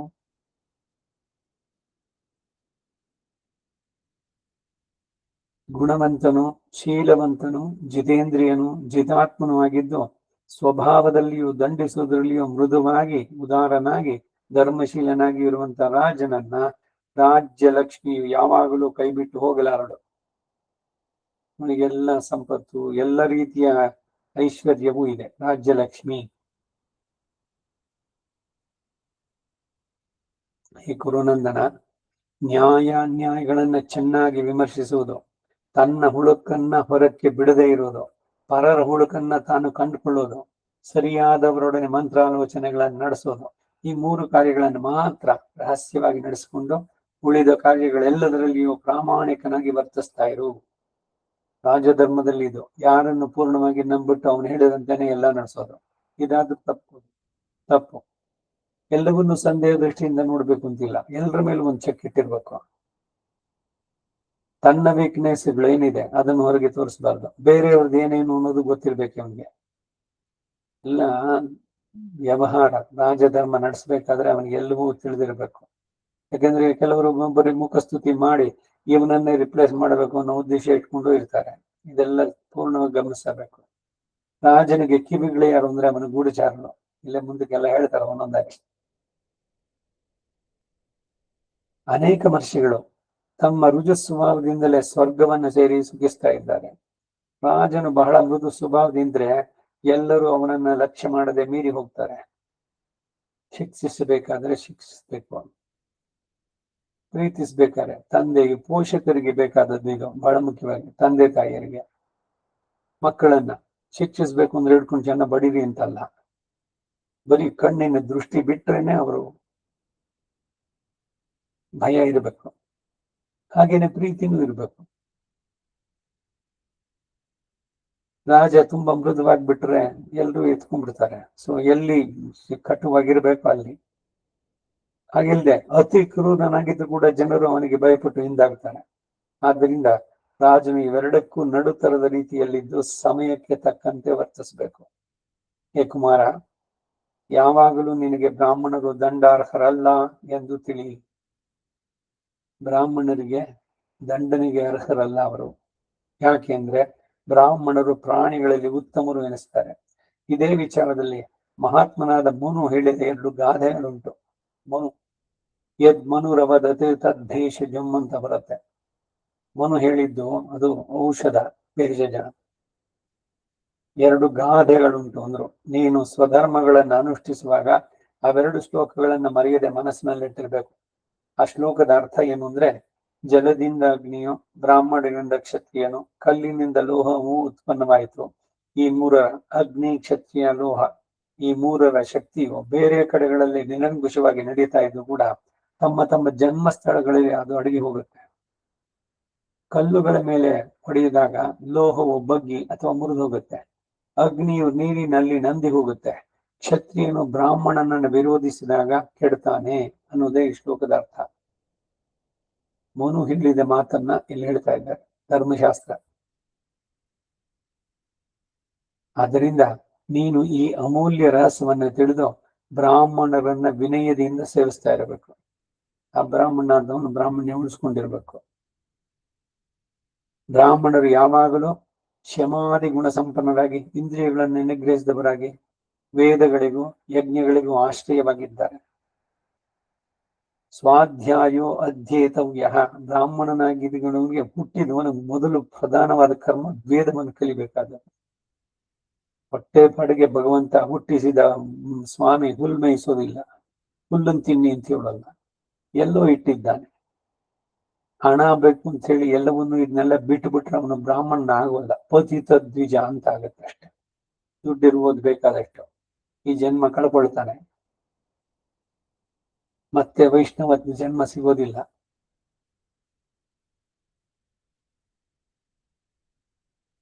ಬ್ರಾಹ್ಮಣರನ್ನ ಗೌರವಿಸಬೇಕೆಂಬ ಸಾಮಾನ್ಯ ವಿಧಿ ಇದ್ರೂ ಕೂಡ ಲೋಕಯಾತ್ರೆಗೆ ವಿಘಾತಕರಾದ ಬ್ರಾಹ್ಮಣರನ್ನ ರಾಜನು ತನ್ನ ಬಾಹುಬಲದಿಂದ ಅಡಗಿಸಬಹುದು. ಬ್ರಾಹ್ಮಣವನ್ನ ಬಿಟ್ಟರೆ, ಬ್ರಾಹ್ಮಣ್ಯವನ್ನ ಬಿಟ್ಟು ಅವರ ಸ್ವಾರ್ಥಿಗಳಾದ್ರೆ ಅವರನ್ನು ದಂಡಿಸೋದ್ರಲ್ಲೂ ತಪ್ಪಿಲ್ಲ. ಇದೇ ವಿಚಾರವಾಗಿ ಹಿಂದೆ ಶುಕ್ರ ಮಹರ್ಷಿಯು 2 ಶ್ಲೋಕಗಳನ್ನು ಹಾಡಿದ್ದಾನೆ. ಅವುಗಳನ್ನು ನೀನು ಎಚ್ಚರಿಕೆಯಿಂದ ಮನಸ್ಸಿನಲ್ಲಿಟ್ಟಿರ್ಬೇಕು. ಶುಕ್ರ ನೀತಿ ಅಂತ ಇನ್ನೊಂದು ಒಳ್ಳೆ ಗ್ರಂಥ ಅದು. ನಾನು ಹಿಂದೆ ಕುಮಾರವ್ಯಾಸ ಇದರಲ್ಲಿ ಇವರು ರಾಮಚಂದ್ರ ಶರ್ಮ ತ್ಯಾಗಲಿ ಶುಕ್ರ ನೀತಿಯನ್ನು ಕೂಡ ಕವರ್ ಮಾಡಿದ್ರು. ವಿದುರ ನೀತಿ ಆದ್ಮೇಲೆ ಅದರಲ್ಲಿ ಅನೇಕವಾಗಿ ಉಲ್ಲೇಖ ಮಾಡ್ತಾ ಇದ್ರು. ಈ ಶುಕ್ರ ಯಾರು? ಬೃಹಸ್ಪತಿ ತಮ್ಮ ಶುಕ್ರಾಚಾರ್ಯ. ಅವನು ರಾಕ್ಷಸರಿಗೆ ಅಸುರ ಗುರು ಎಲ್ಲ ಸರಿ, ಆದ್ರೆ ವಿದ್ಯೆ ಸಂಜೀವಿನಿ ವಿದ್ಯೆ ಅವನಿಗೆ ಗೊತ್ತಿತ್ತು. ಅದಕ್ಕಾಗಿಯೇ ಅವನು ಬಂದವನು. ಯಾರು? ಕಚ ದೇವಯಾನಿ ವೃತ್ತ ಅಂತ. ಅಲ್ಲಿ ಕಚ ದೇವಯಾನಿ ಆ ಕಚನನ್ನ ಕತ್ತರಿಸಿ ಸುಟ್ಟು ಅವನು ಬೂದಿ ತಗೊಂಡು ಹೆಂಡದಲ್ಲಿ ಕೂಡಿಸಿ ಚೆನ್ನಾಗಿ ಕರಗಿಸಿ ಆ ಶುಕ್ರಾಚಾರ್ಯನಿಗೆ ಕೂಡಿಸಿದ್ರು ರಾಕ್ಷಸರು. ಶುಕ್ರಾಚಾರ್ಯ ಹೇಳಿದ, ನಾನು ನಿಮಗೆ ಗುರುವಾಗಿ ನಾನು ಹೇಳ್ಕೊಟ್ಬಿಡ್ತೀನಿ, ನಾನು ಹೇಳ್ತಾ ಇರ್ಲಿಲ್ಲ, ನೀವು ಮಾಡಿದ ಹುಚ್ಚುತನ ನಿಮ್ದು, ಇವಾಗ I am force to teach him ಅಂತೇಳಿ. ಆ ಸಂದರ್ಭದಲ್ಲಿ ಶುಕ್ರ ನೀತಿನಲ್ಲಿ ಹೇಳಿದ, ಇನ್ನು ಮುಂದಕ್ಕೆ ಬ್ರಾಹ್ಮಣರು ಮದ್ಯ ಕುಡಿಬಾರದು ಅಂತ.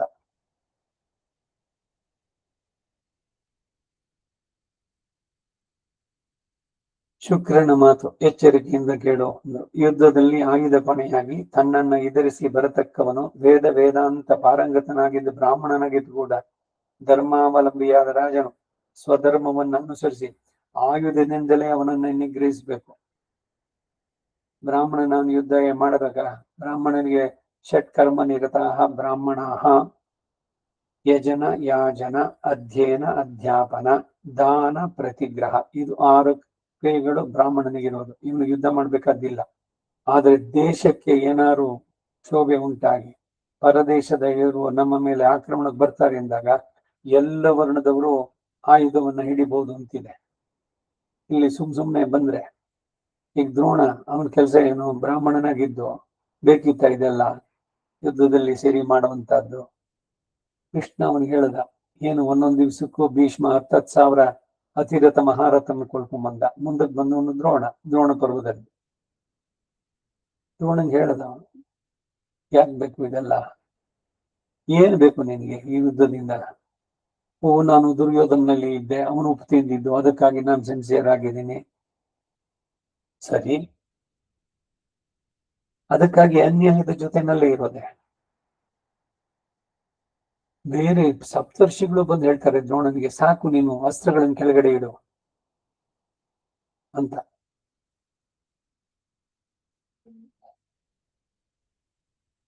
ಧರ್ಮಜ್ಞನಾದ ರಾಜನು ಧರ್ಮಕ್ಕೆ ಹಾನಿ ಉಂಟಾಗುವ ಸಂದರ್ಭದಲ್ಲಿ ಅದನ್ನ ರಕ್ಷಿಸುವುದಕ್ಕಾಗಿ ಹಾಗೆ ಯತ್ನಿಸಿದರೆ ಅದರಿಂದ ಅವನ ಧರ್ಮಕ್ಕೆ ಹಾನಿ ಇಲ್ಲ.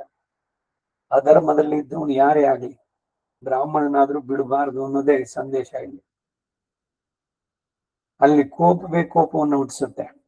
ಅಂತಹ ರಾಜನ ಕೋಪವು ಧರ್ಮ ಸಮ್ಮತವೇ ಎಂಬುದು ಈ ಶ್ಲೋಕದ ಅರ್ಥ. ಶುಕ್ರ ನೀತಿಯಲ್ಲಿ ಹೇಳೋ ಮಾತಿದು. ಹೇ ರಾಜೋತ್ತಮ, ಆದ್ದರಿಂದ ನೀನು ಮೇಲಿನ ನಿಯಮವನ್ನು ಹಿಡಿದು ಬ್ರಾಹ್ಮಣರನ್ನ ರಕ್ಷಿಸಬೇಕು. ಒಂದು ವೇಳೆ ಅವರು ತಪ್ಪು ಮಾಡಿದ್ರೆ ಅವರನ್ನ ದೇಶದಿಂದ ಹೊರಕ್ಕೆ ಹೊರಡಿಸ್ಬೇಕು. ಅವರು ದಂಡಾರ್ಹರಾಗಿದ್ರೆ ಅವರನ್ನ ಪೀಡಿಸಬಾರ್ದು. ಬ್ರಹ್ಮಹತ್ಯೆ, ಭ್ರೂಣ ಹತ್ಯೆ, ಗುರುದಾರ ಪರಿಗ್ರಹ, ರಾಜದ್ವೇಷ ಇಂತಹ ಅಪರಾಧವುಳ್ಳ ಬ್ರಾಹ್ಮಣರನ್ನ ದೇಶದಿಂದ ಬಿಡಿಸ್ಬಿಡ್ಬೇಕು. ತ್ಯಜೇದೇಕಾದ್ ಕುಲಸ್ಯಾರ್ತೆ ಗ್ರಾಮಸ್ಯಾರ್ತೆ ಕುಲಂ ತ್ಯಜೇತೆ ಆತ್ಮಾರ್ಥ ಪೃಥ್ವಿ ತ್ಯಜೇತ್ ಒಂದು ಶ್ಲೋಕ ಇದೆ.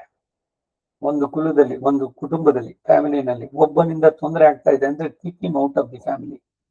ಹಾಗೆ ಒಂದು ಊರಿನಲ್ಲಿ ಒಬ್ರು ಏನೋ ಎಲ್ಲ ಪಾಲಿಟಿಕ್ಸ್ ಮಾಡಿ ಇವರಿಗೆ ತಂದು ಹಾಕ್ತಾರೆ, ಮನಸ್ಸಿನ ಗ್ರಾಮದಲ್ಲಿ ನೆಮ್ಮದಿಯನ್ನು ಹಾಳು ಮಾಡ್ತಾರೆ ಅಂದ್ರೆ ಆ ಫ್ಯಾಮಿಲಿ ನಾವು ಗಡೀಪಾರು ಮಾಡ್ಬೇಕು. They should be scent out.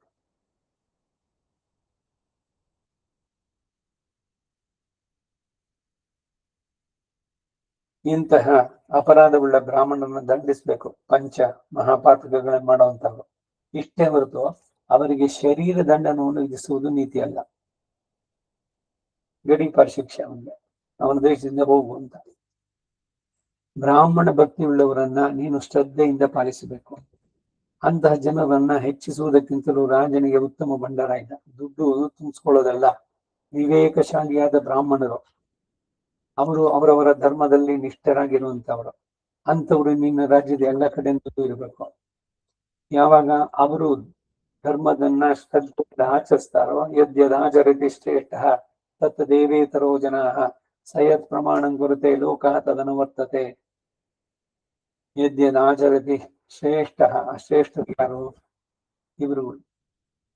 ಅವರನ್ನ ನೋಡಿ ಆ ಊರಿನಲ್ಲಿ ಆ ಇದರಲ್ಲಿ ಅತಿಕ್ರಮಿಸುವುದಿಲ್ಲ.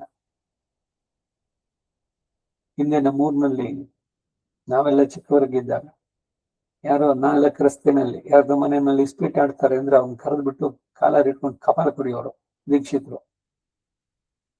ಅಷ್ಟು ಮಟ್ಟಿಗೆ ಅವರಿಗೆ ಕಂಟ್ರೋಲ್ ಓವರ್ ದಿ ಸೊಸೈಟಿ ಇದ್ದಿದ್ದು, ಭಯಪಡ್ತಾ ಇದ್ರು. ಈಗ ಊರು ಎಲ್ಲೆಲ್ಲಿ ರಥೋತ್ಸವ ನಡೆಯುತ್ತೆ, ದೊಡ್ಡ ದೊಡ್ಡ ಕಚೇರಿ ಕ್ಲಬ್ಗಳು ಸೇರ್ಬಿಡುತ್ತೆ. ಏನು ವಹಿವಾಟು ಎಲ್ಲ ಲಕ್ಷ ಸಾವಿರಗಳಲ್ಲಿ ಎಲ್ಲ ಇನ್ನೂ ಹೆಚ್ಚು ಬಂದಿರೋದು ರಥೋತ್ಸವಕ್ಕ, ಇಲ್ಲ ಇಸ್ಪೀಟ್ ಆಡಕ. ಇದಕ್ಕೆ ಕುಮ್ಮ ಕೊಡುವಂತವ್ರು ಏನು ದೇವಸ್ಥಾನದಲ್ಲಿ ನಡೀತಾ ಇದೆ ತಿಂಡಿ ಇದು ಎಲ್ಲದನ್ನು ಅಲ್ಲಿಗೆ ಸಪ್ಲೈ ಅವ್ರು ಇರೋ ಜಾಗಕ್ಕೆ. ಈ ಬೆಂಗಳೂರಿನಲ್ಲಿ ಇಲ್ವೇ ಕ್ಲಬ್ಗಳು, ಅಲ್ಲಿಗೆ ಯಾಕೆ ಬರ್ಬೇಕು ಅವರು? ರಥೋತ್ಸವದಲ್ಲಿ ಭಾಗವಹಿಸದೇ ಇದ್ರೆ ಅವ್ರು ಬರೋದು ಬೇಕಿಲ್ಲ ಅಲ್ಲಿಗೆ. ಹಾಗೆ ಒಂದು ಗ್ರಾಮದಲ್ಲಿ ಪ್ರಧಾನವಾಗಿ ನಿಷ್ಠೆಯಿಂದ ಇರುವಂತವರು, ಶ್ರುತಿ ಸ್ಮೃತಿಗಳನ್ನ ತಿಳಿದವರು, ಸರಿಯಾಗಿ ಆಚರಿಸುವವರು, ಅವ್ರು ಹೇಳಿದ ಮಾತಿಗೆ ಗೌರವ ಇವೆಲ್ಲ ಇದ್ದಿದ್ದು. ಭಯಪಡುವರು ಅಧರ್ಮದ ದಾರಿನಲ್ಲಿ ಹೋಗುವುದಕ್ಕೆ. ಅಂತ ಜನರನ್ನ ಹೆಚ್ಚಿಸ್ಕೊಂಡ್ರೆ ರಾಜನಿಗೆ ಉತ್ತಮವಾದ ಭಂಡಾರ ಇದಕ್ಕಿಂತ ಇಲ್ಲ. ಏ ಮಹಾರಾಜ, ನೀತಿ ಶಾಸ್ತ್ರ ನಿರ್ಣೀತಗಳಾದಂತಹ ಭೂದುರ್ಗ, ಜಲದುರ್ಗ, ವನದುರ್ಗ, ಮರುದುರ್ಗ, ಪರ್ವತ ದುರ್ಗ, ಪ್ರಜಾದುರ್ಗಗಳೆಂಬ 6 ದುರ್ಗಗಳಲ್ಲಿ ಪ್ರಜಾದುರ್ಗವೇ ಶತ್ರುಗಳಿಗೆ ದುರ್ಭೇದ್ಯವಾದದ್ದು. ಈ ಪ್ರಜಾದುರ್ಗ ಅಂದ್ರೆ ಏನು? ಎಲ್ಲರೂ ಧರ್ಮದಲ್ಲಿ ಇರಬೇಕು. ರಾಮೋ ರಾಮೋ ರಾಮ ಇತಿ, ರಾಮ ರಾಜ್ಯದಲ್ಲಿ ಒಬ್ಬ ಅನ್ಯಾಯ ಮಾಡೋನು, ಒಬ್ಬ ಸುಳ್ಳು ಹೇಳೋನು, ಒಬ್ಬ ಕಳ್ಳ ಮಾಡೋನು, ಕಳ್ತನ ಮಾಡೋನು, ಒಂದು ಇದು ಸ್ವೇಚ್ಛಾಚಾರಿ ಆದವನು, ಇವರೆಲ್ಲ ಇರ್ತಿರ್ಲಿಲ್ಲ ಅಲ್ಲಿ ಅಂತ. ಧರ್ಮ ಪೂರ್ಣವಾಗಿ ನೆಲೆಗೊಂಡಿತ್ತು. ಪ್ರತಿಯೊಬ್ರು ಅಧರ್ಮದ ಕೆಲಸ ಮಾಡೋಕೆ ಭಯಪಡ್ತಾ ಇದ್ರು. ಇದು ರಾಮರಾಜ್ಯ. ಅಷ್ಟಕ್ಕೆ ಎಲ್ಲ ದುರ್ಗಗಳಲ್ಲೂ ಪ್ರಜಾದುರ್ಗವೇ ರಾಜನಿಗೆ ಪ್ರಬಲ ರಕ್ಷಕವಾದದ್ದು. ಆದ್ದರಿಂದ ವಿವೇಕಿಯಾದ ರಾಜನು ಚತುರ್ವರ್ಣದವರನ್ನು ಬಹಳ ದಯೆಯಿಂದ ರಕ್ಷಿಸ್ತಾ ಇರಬೇಕು. ಧರ್ಮಾತ್ಮನು ಸತ್ಯಸಂಧನೂ ಆದ ರಾಜನು ಪ್ರಜಾ ರಂಜಕನಾಗ್ತಾನೆ. ಆದರೆ ಯುಧಿಷ್ಠಿರ, ಜನರಲ್ಲಿ ನೀನು ಯಾವಾಗಲೂ ಕ್ಷಮಾಗುಣವನ್ನೇ ತೋರಿಸುತ್ತಲೂ ಇರಬಾರ್ದು. ನಾನು ಯಾರ ಜೊತೆನೂ ಯುದ್ಧ ಮಾಡೋಲ್ಲ, ನಾನು ಯಾರನ್ನು ಇದೇ ಮಾಡೋಲ್ಲ. ಕ್ಷಮೆ ಇದೆ ಅಂದ್ರೆ ಯಾರಿಗೆ ಕ್ಷಮೆ? ಅರ್ಹರಿಗಷ್ಟೇ, ಎಲ್ರಿಗೂ ಅಲ್ಲ. ಯಾರನ್ನು ದಂಡಿಸ್ಬೇಕು ಅವ್ರನ್ನ ದಂಡಿಸ್ಬೇಕು.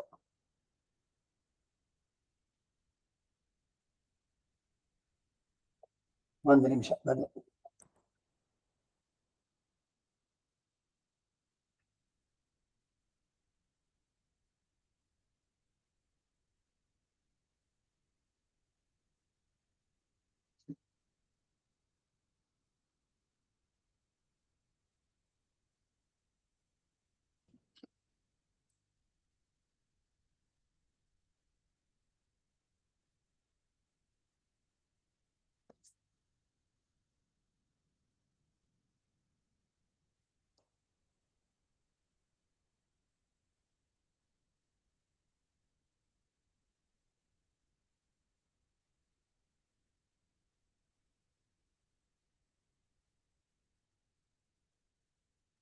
ರಾಜನು ಅಷ್ಟು ಮೃದುವಾಗಿದ್ರೆ ಧರ್ಮ ವಿರೋಧಿ ಆಗ್ತಾನೆ.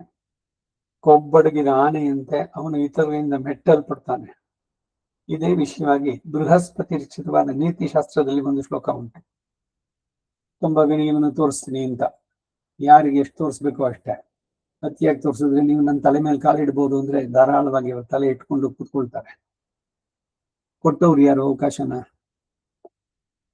ಎಷ್ಟು ಯಾರಿಗೆ ಮಾಡ್ಬೇಕೋ ಅಷ್ಟು. ಅತಿಯಾದ ಮರ್ಯಾದೆ ಮಾಡ್ಕೊಂಡು ಹೋದ್ರೆ ಇದಾಗತ್ತೆ. ಈ ಕೆಲಸದವಳು ಅವಳಿಗೆ ಏನೆಷ್ಟೋ ಅಷ್ಟೇ. ಅತಿಯಾದ ಸ್ವಾತಂತ್ರ್ಯ ಕೊಟ್ಟರೆ ತಲೆ ಮೇಲೆ ಕೂತ್ಕೊಳ್ತಾರೆ. ಈಗಿನವ್ರೇನೋ ಬಹಳ ರಿಫಾರ್ಮ್ಸ್ ಮಾಡ್ಬಿಡ್ತೀವಿ ಅಂತ ಅವಳು ವಯಸ್ಸಿನಲ್ಲಿ ದೊಡ್ಡವಳು, ಅವಳನ್ನ ಅಕ್ಕ ಅಕ್ಕ ಅಂತ ಕರೆಯೋದು, ಅವಳು ಅದ್ರದ್ದು ತಗೊಳ್ತಾರೆ ಸರಿಯಾಗಿ. ಯಾರ್ಯಾರನ್ನು ಎಲ್ಲೆಲ್ಲಿ ಎಷ್ಟೆಷ್ಟು ಇಡಬೇಕು ಹಾಗಾಗಿ ಇಡಬೇಕು. ಇದು ವಿವೇಕ. ಅವ್ರ ಮೇಲೆ ಕ್ರೂರ್ಯ ತೋರಿಸಿ ಅಂತ ಹೇಳ್ತಾ ಇಲ್ಲ. ಅತಿಯಾದ ಸ್ವಾತಂತ್ರ್ಯಗಳನ್ನು ಕೊಡೋದು ಕಡೆಗೇನು ಅನರ್ಥವೇ ಅದೆಲ್ಲ. ಎಲ್ಲ ಕಡೆಗೆ ಎಲ್ಲ ನಂಬಿದ್ದೇವೆ, ಅವಳೆಲ್ಲ ಮಾಡ್ಕೊಂಡು ಹೋಗ್ತಾರೆ. ನೀವು ನೋಡ್ತಾ ಇದ್ರು ಕೂಡ ಒಂದು ಚೆಕ್ ಇರಬೇಕು. ಇಲ್ಲಿದ್ರೆ ಏನು ಅಂತಂದ್ರೆ ಮನಸ್ಸಿಗೆ ಬಂದ ಮಾಡ್ಕೊಂಡು ಹೋಗ್ತಾರೆ. ಎಲ್ಲ ವ್ಯವಹಾರ ಲೋಕದಲ್ಲಿ ನಡೆಸಬೇಕಾದ್ರೆ ಇದೆಲ್ಲವೂ ಕೂಡ ಬೇಕಾಗುತ್ತೆ. ಈಗ ಬೃಹಸ್ಪತಿ ರಚಿತವಾದ ನೀತಿಶಾಸ್ತ್ರದ ಒಂದು ಶ್ಲೋಕ, ಅದರ ಅರ್ಥ: ರಾಜನು ಯಾವಾಗಲೂ ಕ್ಷಮಾಶೀಲನಾಗಿ ಇದ್ದ ಪಕ್ಷದಲ್ಲಿ ಮಾವಟಿಗರು ಮಹಾಗಜದ ತಲೆಯನ್ನೇರಿ ಕುಳಿರುವಂತೆ, ಮಹಾಗಜ ಅದ್ರ ಶಕ್ತಿ ಏನು? ಅದ್ರ ಮೇಲೆ ಕೂರಿಸ್ಕೊಳ್ಳೋದು ಯಾವುದು? ಅದೇ ತಾನೆ, ಕಾಲು ಕೊಟ್ಟು ಮೇಲೆ ಮಾವಟಿಗೆಯನ್ನು ಕೂರಿಸ್ಕೊಳ್ಳೋದು. ಹಾಗೆ ಎಲ್ಲರೂ ತಲೆ ಮೇಲೆ ಕೂತ್ಕೊಳ್ತಾರೆ. ಅಲ್ಪ ಜನರು ಕೂಡ ರಾಜನ ತಲೆಯನ್ನ ಮೆಟ್ಟಿ ನಿಂತು ಅವನನ್ನ ಕೀಳು ಸ್ಥಿತಿಗೆ ತರ್ತಾರೆ ಎಂಬುದೇ ಆ ಶ್ಲೋಕ ಅರ್ಥ. ಮರ್ಯಾದೆ ಕೊಡ್ಬೇಕು, ಯಾರ್ಯಾರಿಗೆ ಎಷ್ಟೆಷ್ಟೋ ಅಷ್ಟೇ. ಬಾರ್ಬರ್ನು ಕೂಡ ಬಾರ್ಬರ್ ಅಂಕಲ್ಲು, ಅವನೆಂತ ಅಂಕಲ್ಲು, ಯಾರಿಗೆ ಎಷ್ಟು ಮರ್ಯಾದೆನೋ ಅಷ್ಟೇ. ಎಲ್ರು ಸರ್ ಅನ್ನಿ ತಲೆ ಮೇಲೆ ಕೂತ್ಕೊಳ್ತಾರೆ. ಗೌರವ ಕೊಡಬಾರ್ದು ಅಂತಿಲ್ಲ, ಆದ್ರೆ ಅದ್ರ ದುರುಪಯೋಗ ಆಗಬಾರ್ದು.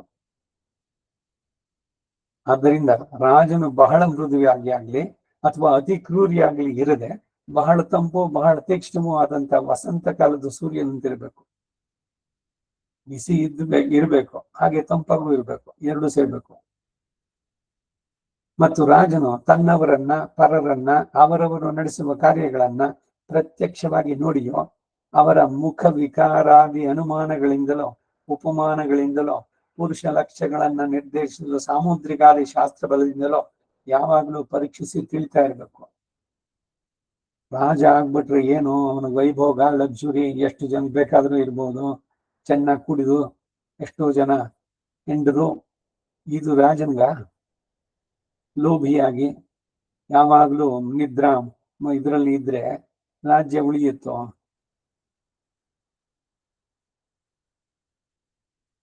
ಜಯಚಾಮರಾಜ ಒಡೆಯರು ಸಂಗೀತದಲ್ಲಿ ಅನೇಕ ಕೃತಿಗಳನ್ನು ಬರೆದಿದ್ದಾರೆ. ಶ್ರೀಚಕ್ರ ರಾಜ ಸಿಂಹಾಸನೇಶ್ವರಿ, ಶ್ರೀಲಲಿತಾಂಬಿಕೆ, ಅದವ್ರದ್ದು ಕೃತಿ. ಜಯಚಾಮರಾಜ ಒಡೆಯರ ಒಂದು ಸಾಪ್ತಾಹಿಕ ಇದು ಕಾರ್ಯಕ್ರಮಗಳೆಲ್ಲ ನಡೀತು. ಅವ್ರ ಕೃತಿಗಳ ಪಾರಾಯಣ, ಇದು ಹಾಡು ಸಂಗೀತದ ಕಚೇರಿಗಳೆಲ್ಲ. ಮುಂದಕ್ಕೆ ಬಂದವರು ಕುದುರೆ ರೇಸು, ಹೆಂಡ ಕುಡಿಯೋದು. ಯಾವಾಗ ಇವರು ಲೋಲುಪರಾಗ್ಬಿಡ್ತಾರೆ, ಹೋಗ್ಬಿಡುತ್ತೆ ರಾಜ್ಯ, ಇದಕ್ಕೆ ಹೋಗುತ್ತೆ. ಸುಮ್ಮನೆ ರಾಜನಾಗಿರೋದು ಬಹಳ ಸುಲಭ ಅಲ್ಲ. ರೆಸ್ಪಾನ್ಸಿಬಿಲಿಟೀಸು, ಅವನ್ ನಡಬೇಕಾದ ಡ್ಯೂಟೀಸು ಎಲ್ಲ ಬಹಳ ಬಹಳ ಮುಖ್ಯವಾಗಿ ಆಗ್ಬೇಕಾದ್ದು.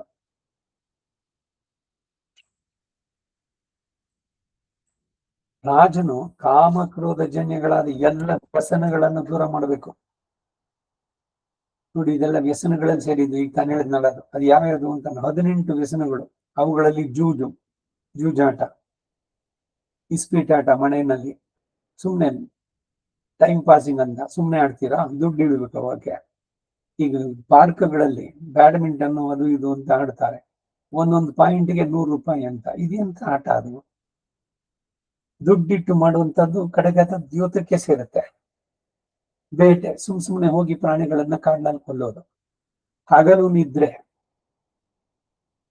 ಇದು ಬರೀ ರಾಜನಿಗಷ್ಟೇ ಅಲ್ಲ, ಪ್ರತಿಯೊಬ್ಬರಿಗೂ ಹೇಳಿರೋದು. ಆದ್ರೆ ವಯಸ್ಕರಿಗೆ ಸ್ವಲ್ಪ ಒಂದು ಮಾರ್ಜಿನ್.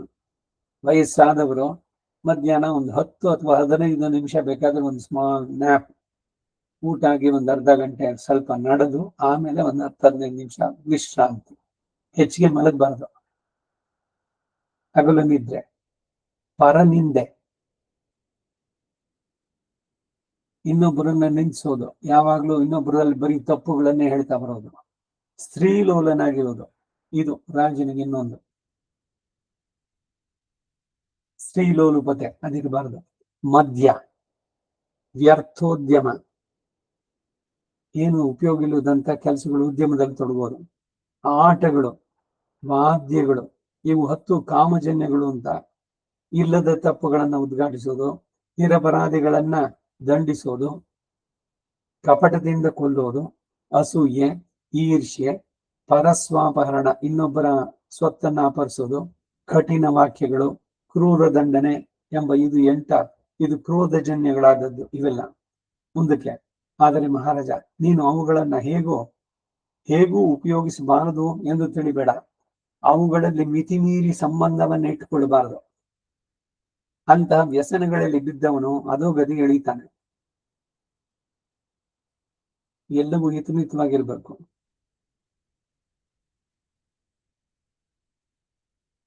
ಬಹಳವಾಗಿ ದ್ವೇಷ ಬುದ್ಧಿಯನ್ನೇ ತೋರಿಸುವ ರಾಜನ ವಿಷಯದಲ್ಲಿ ಪ್ರಜೆಗಳ ಮನಸ್ಸು ಕೆಟ್ಟು ಹೋಗುತ್ತೆ. ರಾಜನು ಯಾವಾಗಲೂ ಗರ್ಭಿಣಿಯರ ನಡತೆಯನ್ನ ಅನುವರ್ತಿಸ್ತಾ ಇರಬೇಕು. ಗರ್ಭಿಣಿಯರ ನಡತೆಯನ್ನ ರಾಜ ಅನುಸರಿಸಬೇಕು ಅಂದ್ರು.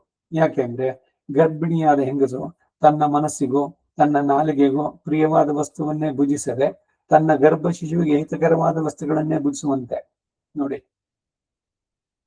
ನಾಲಿಗೆ ಚಟ, ಏನೇನೋ ತಿನ್ನೋದು, ಒಳಗಡೆ ಇರುವಂತ ಭ್ರೂಣಕ್ಕೆ ಎಷ್ಟೆಲ್ಲ ಹಿಂಸೆ. ಇವ್ರ ಅತಿ ಖಾರ ಇಷ್ಟ ಅವರಿಗೆ, ಇಲ್ಲ ಇನ್ನೇನೋ ತಿನ್ನೋದು, ಅತಿ ಶೈತ್ಯ.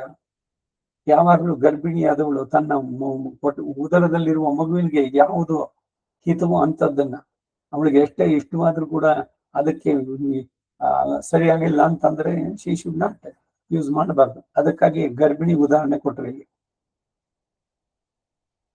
ಪ್ರಿಯ ಅನ್ನೋದು ಬೇರೆ, ಹಿತ ಅನ್ನೋದು ಬೇರೆ. ನಾಲಿಗೆಗೆ ಪ್ರಿಯವಾದದ್ದು ಶರೀರಕ್ಕೆ ಅಹಿತ, ಅದು ವಿಷವಾಗಬಹುದು.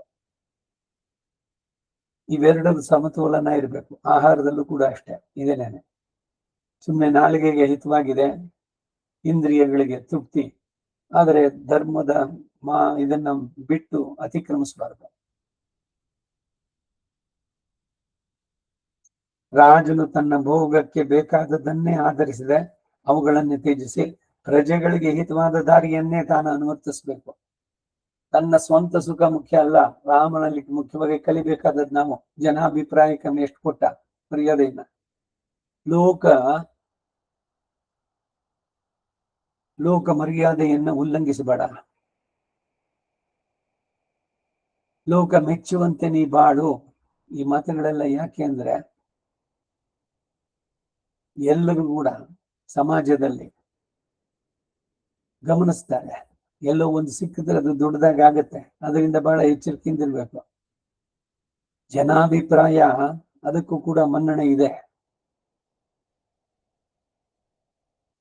ಅದಕ್ಕಾಗಿ ಬರೀ ತನ್ನ ಭೋಗಕ್ಕೆ ಬೇಕಾದದ್ದನ್ನೇ ಆಧರಿಸಿದೆ ಪ್ರಜೆಗಳಿಗೆ ಹಿತವಾದ ದಾರಿಯನ್ನ ತಾನು ಅನುವರ್ತಿಸಬೇಕು. ಹೇ ಪಾಂಡುಕುಮಾರ, ನೀನು ಯಾವ ಸ್ಥಿತಿಯಲ್ಲಿಯೂ ನಿನ್ನ ಮನೋಧೈರ್ಯವನ್ನು ಬಿಡಬಾರದು. Confidence, self confidence. ರಾಜನಾದವನು ಹೆದರದೆ ಎಲ್ಲರಿಗೂ ತಿಳಿಯುವಂತೆ ದಂಡನೆಗಳನ್ನು ವಿಧಿಸಿದಾಗಲೇ ಅವನ ಆಜ್ಞೆಗೆ ಭಂಗವಿಲ್ಲದೆ ನಡೆಯುತ್ತೆ. ಶಿಕ್ಷೆ ಕೊಡಬೇಕಾದ್ರೆ ಮುಲಾಜಿಲ್ಲದೆ, ತಪ್ಪು ಮಾಡಿದವನಿಗೆ ದಂಡನೆ, ಎಸ್. ಆಗ ದಂಡಿಸದೆ ಇದ್ರೆ ಏನಾಗುತ್ತೆ ಅಂದ್ರೆ ರಾಜನಿಗೆ ಆ ದೋಷ ಅಂಟುತ್ತೆ. ಈ ರಾಮಾಯಣದಲ್ಲಿ ವಾಲಿ ರಾಮನ ಸಂವಾದವನ್ನ ನೀವು ನೋಡ್ಬೇಕಲ್ಲಿ. ಕಿಷ್ಕಿಂಧ ಕಾಂಡದಲ್ಲಿ ವಾಲಿಯನ್ನ ಸಂಹರಿಸಬೇಕಾದ್ರೆ ವಾಲಿ ಆಮೇಲೆ ಇವನ ಮೇಲೆ ಒಂದಷ್ಟು ಆರೋಪಣೆಗಳನ್ನು ಮಾಡ್ತಾನೆ. ರಾಮ ಅದನ್ನೆಲ್ಲ ಹೀಗೆ ಪರಿಹಾರ ಮಾಡಿ, ಇನ್ನು ಬದುಕಬೇಕಾ, ತೆಗಿತೀನಿ ಬಾಣ ಅಂತಾನೆ. ಬೇಡ ಬೇಡ, ನಿನ್ನಿಂದಾನೇ ನನಗೆ ಸಾವಾಗಿ ನೀನು ಕೊಟ್ಟಿದ್ದ ಶಿಕ್ಷೆ ನಾನು ಮನಃಪೂರ್ವಕವಾಗಿ ಸ್ವೀಕರಿಸ್ತೀನಿ ಅಂತಾನೆ. ಅವನು ನಾ ಮಾಡಿದ ತಪ್ಪು ಅಂತ ಅದನ್ನು ತೋರಿಸ್ಕೊಟ್ಟ ರಾಮ. ಹೇಳ್ತಾನೆ ಅವನು, ಈಗ ನಾಡಿಗೆ ಇಡೀ ಭರತ ಕುಲ ಅದನ್ನ ರೆಪ್ರೆಸೆಂಟ್ ಮಾಡವನು ಇವನು ಭರತ, ನಾಡಿಗೆ ರಾಜ. ಕಾಡಿನಲ್ಲಿ ನಾನು ಅವನ ಪ್ರತಿನಿಧಿ. ಎಲ್ಲೂ ಕೂಡ ಅನೀತಿ ಇವುಗಳು ನಡಿಬಾರದು. ಅದು ಯಾರೇ ನಡೆಸಲಿಲ್ಲ, ಮನುಷ್ಯನಾಗ್ಲಿ ಪ್ರಾಣಿಗಳಾಗ್ಲಿ ಇದಾಗ್ಲಿ ಎಲ್ಲ ಕೂಡ ಅಷ್ಟೇ. ನೀನು ಕೋತಿ ವಾನರ ಮನುಷ್ಯನಲ್ಲ, ನೀನು ಮಾಂಸ ತಿನ್ನೋದಕ್ಕೆ ಅಂತಲ್ಲ ಮಾಡಿದಲ್ಲ ಅಲ್ಲ. ಇವನ್ನೆಲ್ಲ ಹೇಳಿದ ಮಾಲಿಗೆ ವೃದ್ಧಿಯಾಗಿ. ತಮ್ಮನ ಪತ್ನಿಯನ್ನ ನೀನು ಹೇಗೆ ಇಟ್ಕೊಂಡೆ?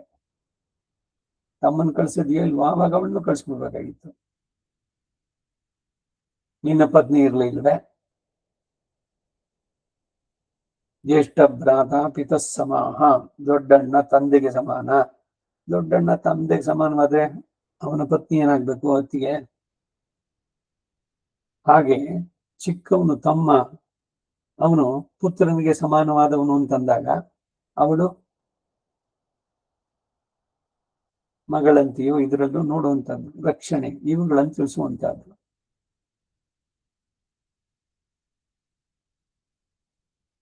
ರಾಜನು ತನ್ನ ಕೈ ಕೆಳಗಿನ ಸೇವಕರೊಡನೆ ವಿಶೇಷವಾಗಿ ಸಲಿಗೆಯಿಂದ ಪರಿಹಾಸ್ಯದ ಮಾತುಗಳನ್ನಾಡಬಾರದು. ಯಾರ್ಯಾರಲ್ಲಿ ಏನೇನ್ ಮಾತಾಡ್ಬೇಕು ಅದು ಎಲ್ಲ ಎಷ್ಟೆಲ್ಲ ವಿವೇಕ. ಪರಿಹಾಸ್ಯದ ಮಾತನ್ನ ಸೇವಕರೊಡನೆ ಮಾತಾಡಿದ್ರೆ ಅದರಿಂದ ಅನೇಕ ದೋಷಗಳುಂಟು. ಪ್ರಭುವಾದವನು ತನ್ನನ್ನು ಆಶ್ರಯಿಸಿ ಬದುಕುವವರಲ್ಲಿ ಬಹಳ ಸಲಿಗೆಯಿಂದಿದ್ದರೆ ಅವರು ಅವನನ್ನು ಅಷ್ಟಾಗಿ ಲಕ್ಷ್ಯ ಮಾಡೋದಿಲ್ಲ, ಅವ್ರು ಕೇರೆ ಮಾಡಲ್ಲ. ಅಯ್ಯೋ ಪರವಾಗಿಲ್ಲ, ಅವರು ಈಸ್ ತುಂಬಾ ಉದಾರಿ, ತುಂಬಾ ಮಿದು ಸ್ವಭಾವದವರು. ತುಂಬಾ ಮಿದು ಸ್ವಭಾವದವರು ಇವರನ್ನ ಅಧ್ಯಕ್ಷರು ಅದು ಇದು ಮಾಡಬಾರ್ದು. ಡಿಸಿಷನ್ಸ್ ಏನು ತಗೊಳ್ಳಲ್ಲ. ಸೊ ಅಲ್ಲಿ ಯಾರು ಬೆಳಿತಾರೋ ಅದು. ಈ ಗೆದ್ದಲು ಹುಳು ಇದೆಲ್ಲ ಸೇರಿ ಹುತ್ತವನ್ನ ಕಟ್ಟುತ್ತೆ ಚೆನ್ನಾಗಿ. ಆ ಹುತ್ತವನ್ನೆಲ್ಲ ಚೆನ್ನಾಗಿ ಎತ್ತರವಾಗಿ ಮಾಡದ್ಮೇಲೆ ಅದ್ರ ಬಂದು ಸೇರ್ಕೊಳ್ಳೋದು ಯಾವುದು? ಹಾವು. ಹಾಗೆ ಸಂಘ ಸಂಸ್ಥೆಗಳನ್ನ ಏನೋ ಉದ್ದೇಶ ಧ್ಯೇಯಗಳಿಂದ ಅದನ್ನ ಕಟ್ಟಿ ಚೆನ್ನಾಗಿ ಬೆಳೆಸಿ ಅದು ಮುಂದಕ್ಕೆ ಬರಲಿ ಎಂದು ಬರ್ತಾರೆ. ಆಮೇಲೆ ಮುಂದಕ್ಕೆ ಬರುವಂತ ಅವರು ಏನ್ ಮಾಡ್ತಾರೆ? ಅವ್ರ ಸ್ವಂತ ಇರಬೇಕು, ಹಾವಿನಂತೆ ಸೇರ್ಕೊಂಡ್ಬಿಡ್ತಾರೆ ಒಳಗಡೆ.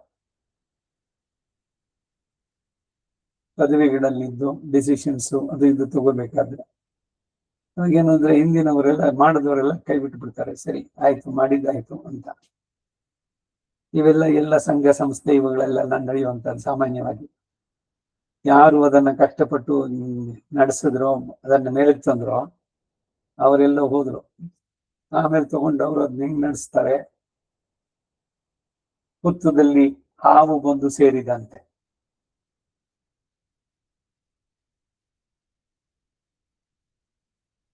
ಅತಿಯಾದ ಸಲಿಗೆಯನ್ನ ತನ್ನ ಸೇವಕರಲ್ಲಿ ಇವರೆಲ್ಲ ಕೊಟ್ರೆ ಅವರು ಏನ್ ಮಾಡ್ತಾರೆ? ಇವನ ಆಜ್ಞೆಯನ್ನು ಬೇರೆ ನಡೀತಾರೆ. ಯಾವುದಾದ್ರೂ ಕೆಲಸಕ್ಕೆ ನೇಮಿಸಿದ್ರೆ ಹೋಗಲ ಹಿಂಜರಿಯೋದಲ್ಲದೆ ಹೋದರೆ ರಾಜ ರಹಸ್ಯವನ್ನು ಹೊರಪಡಿಸ್ತಾರೆ. ಇವಂದೇನೇನಿದೆ ಅದನ್ನು ಕೂಡ ಹೊರಗಡೆ ಹೇಳುವಂತಹದ್ದು. ಕೇಳಬಾರದ ರಹಸ್ಯವನ್ನ ಕುರಿತು ಪ್ರಶ್ನೆ ಮಾಡ್ತಾರೆ.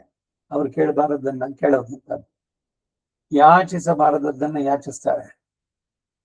ಒಡೆಯನು ಭುಜಿಸತಕ್ಕ ಪದಾರ್ಥವನ್ನು ಭುಜಿಸುವವರು ರಾಜನ ಅಧಿಕಾರವನ್ನು ತೋರಿಸಿ ನಿರ್ಬಂಧಿಸಿದಾಗ ಕೋಪಿಸಿ ಮೊಂಡು ಹಿಡಿತಾರೆ.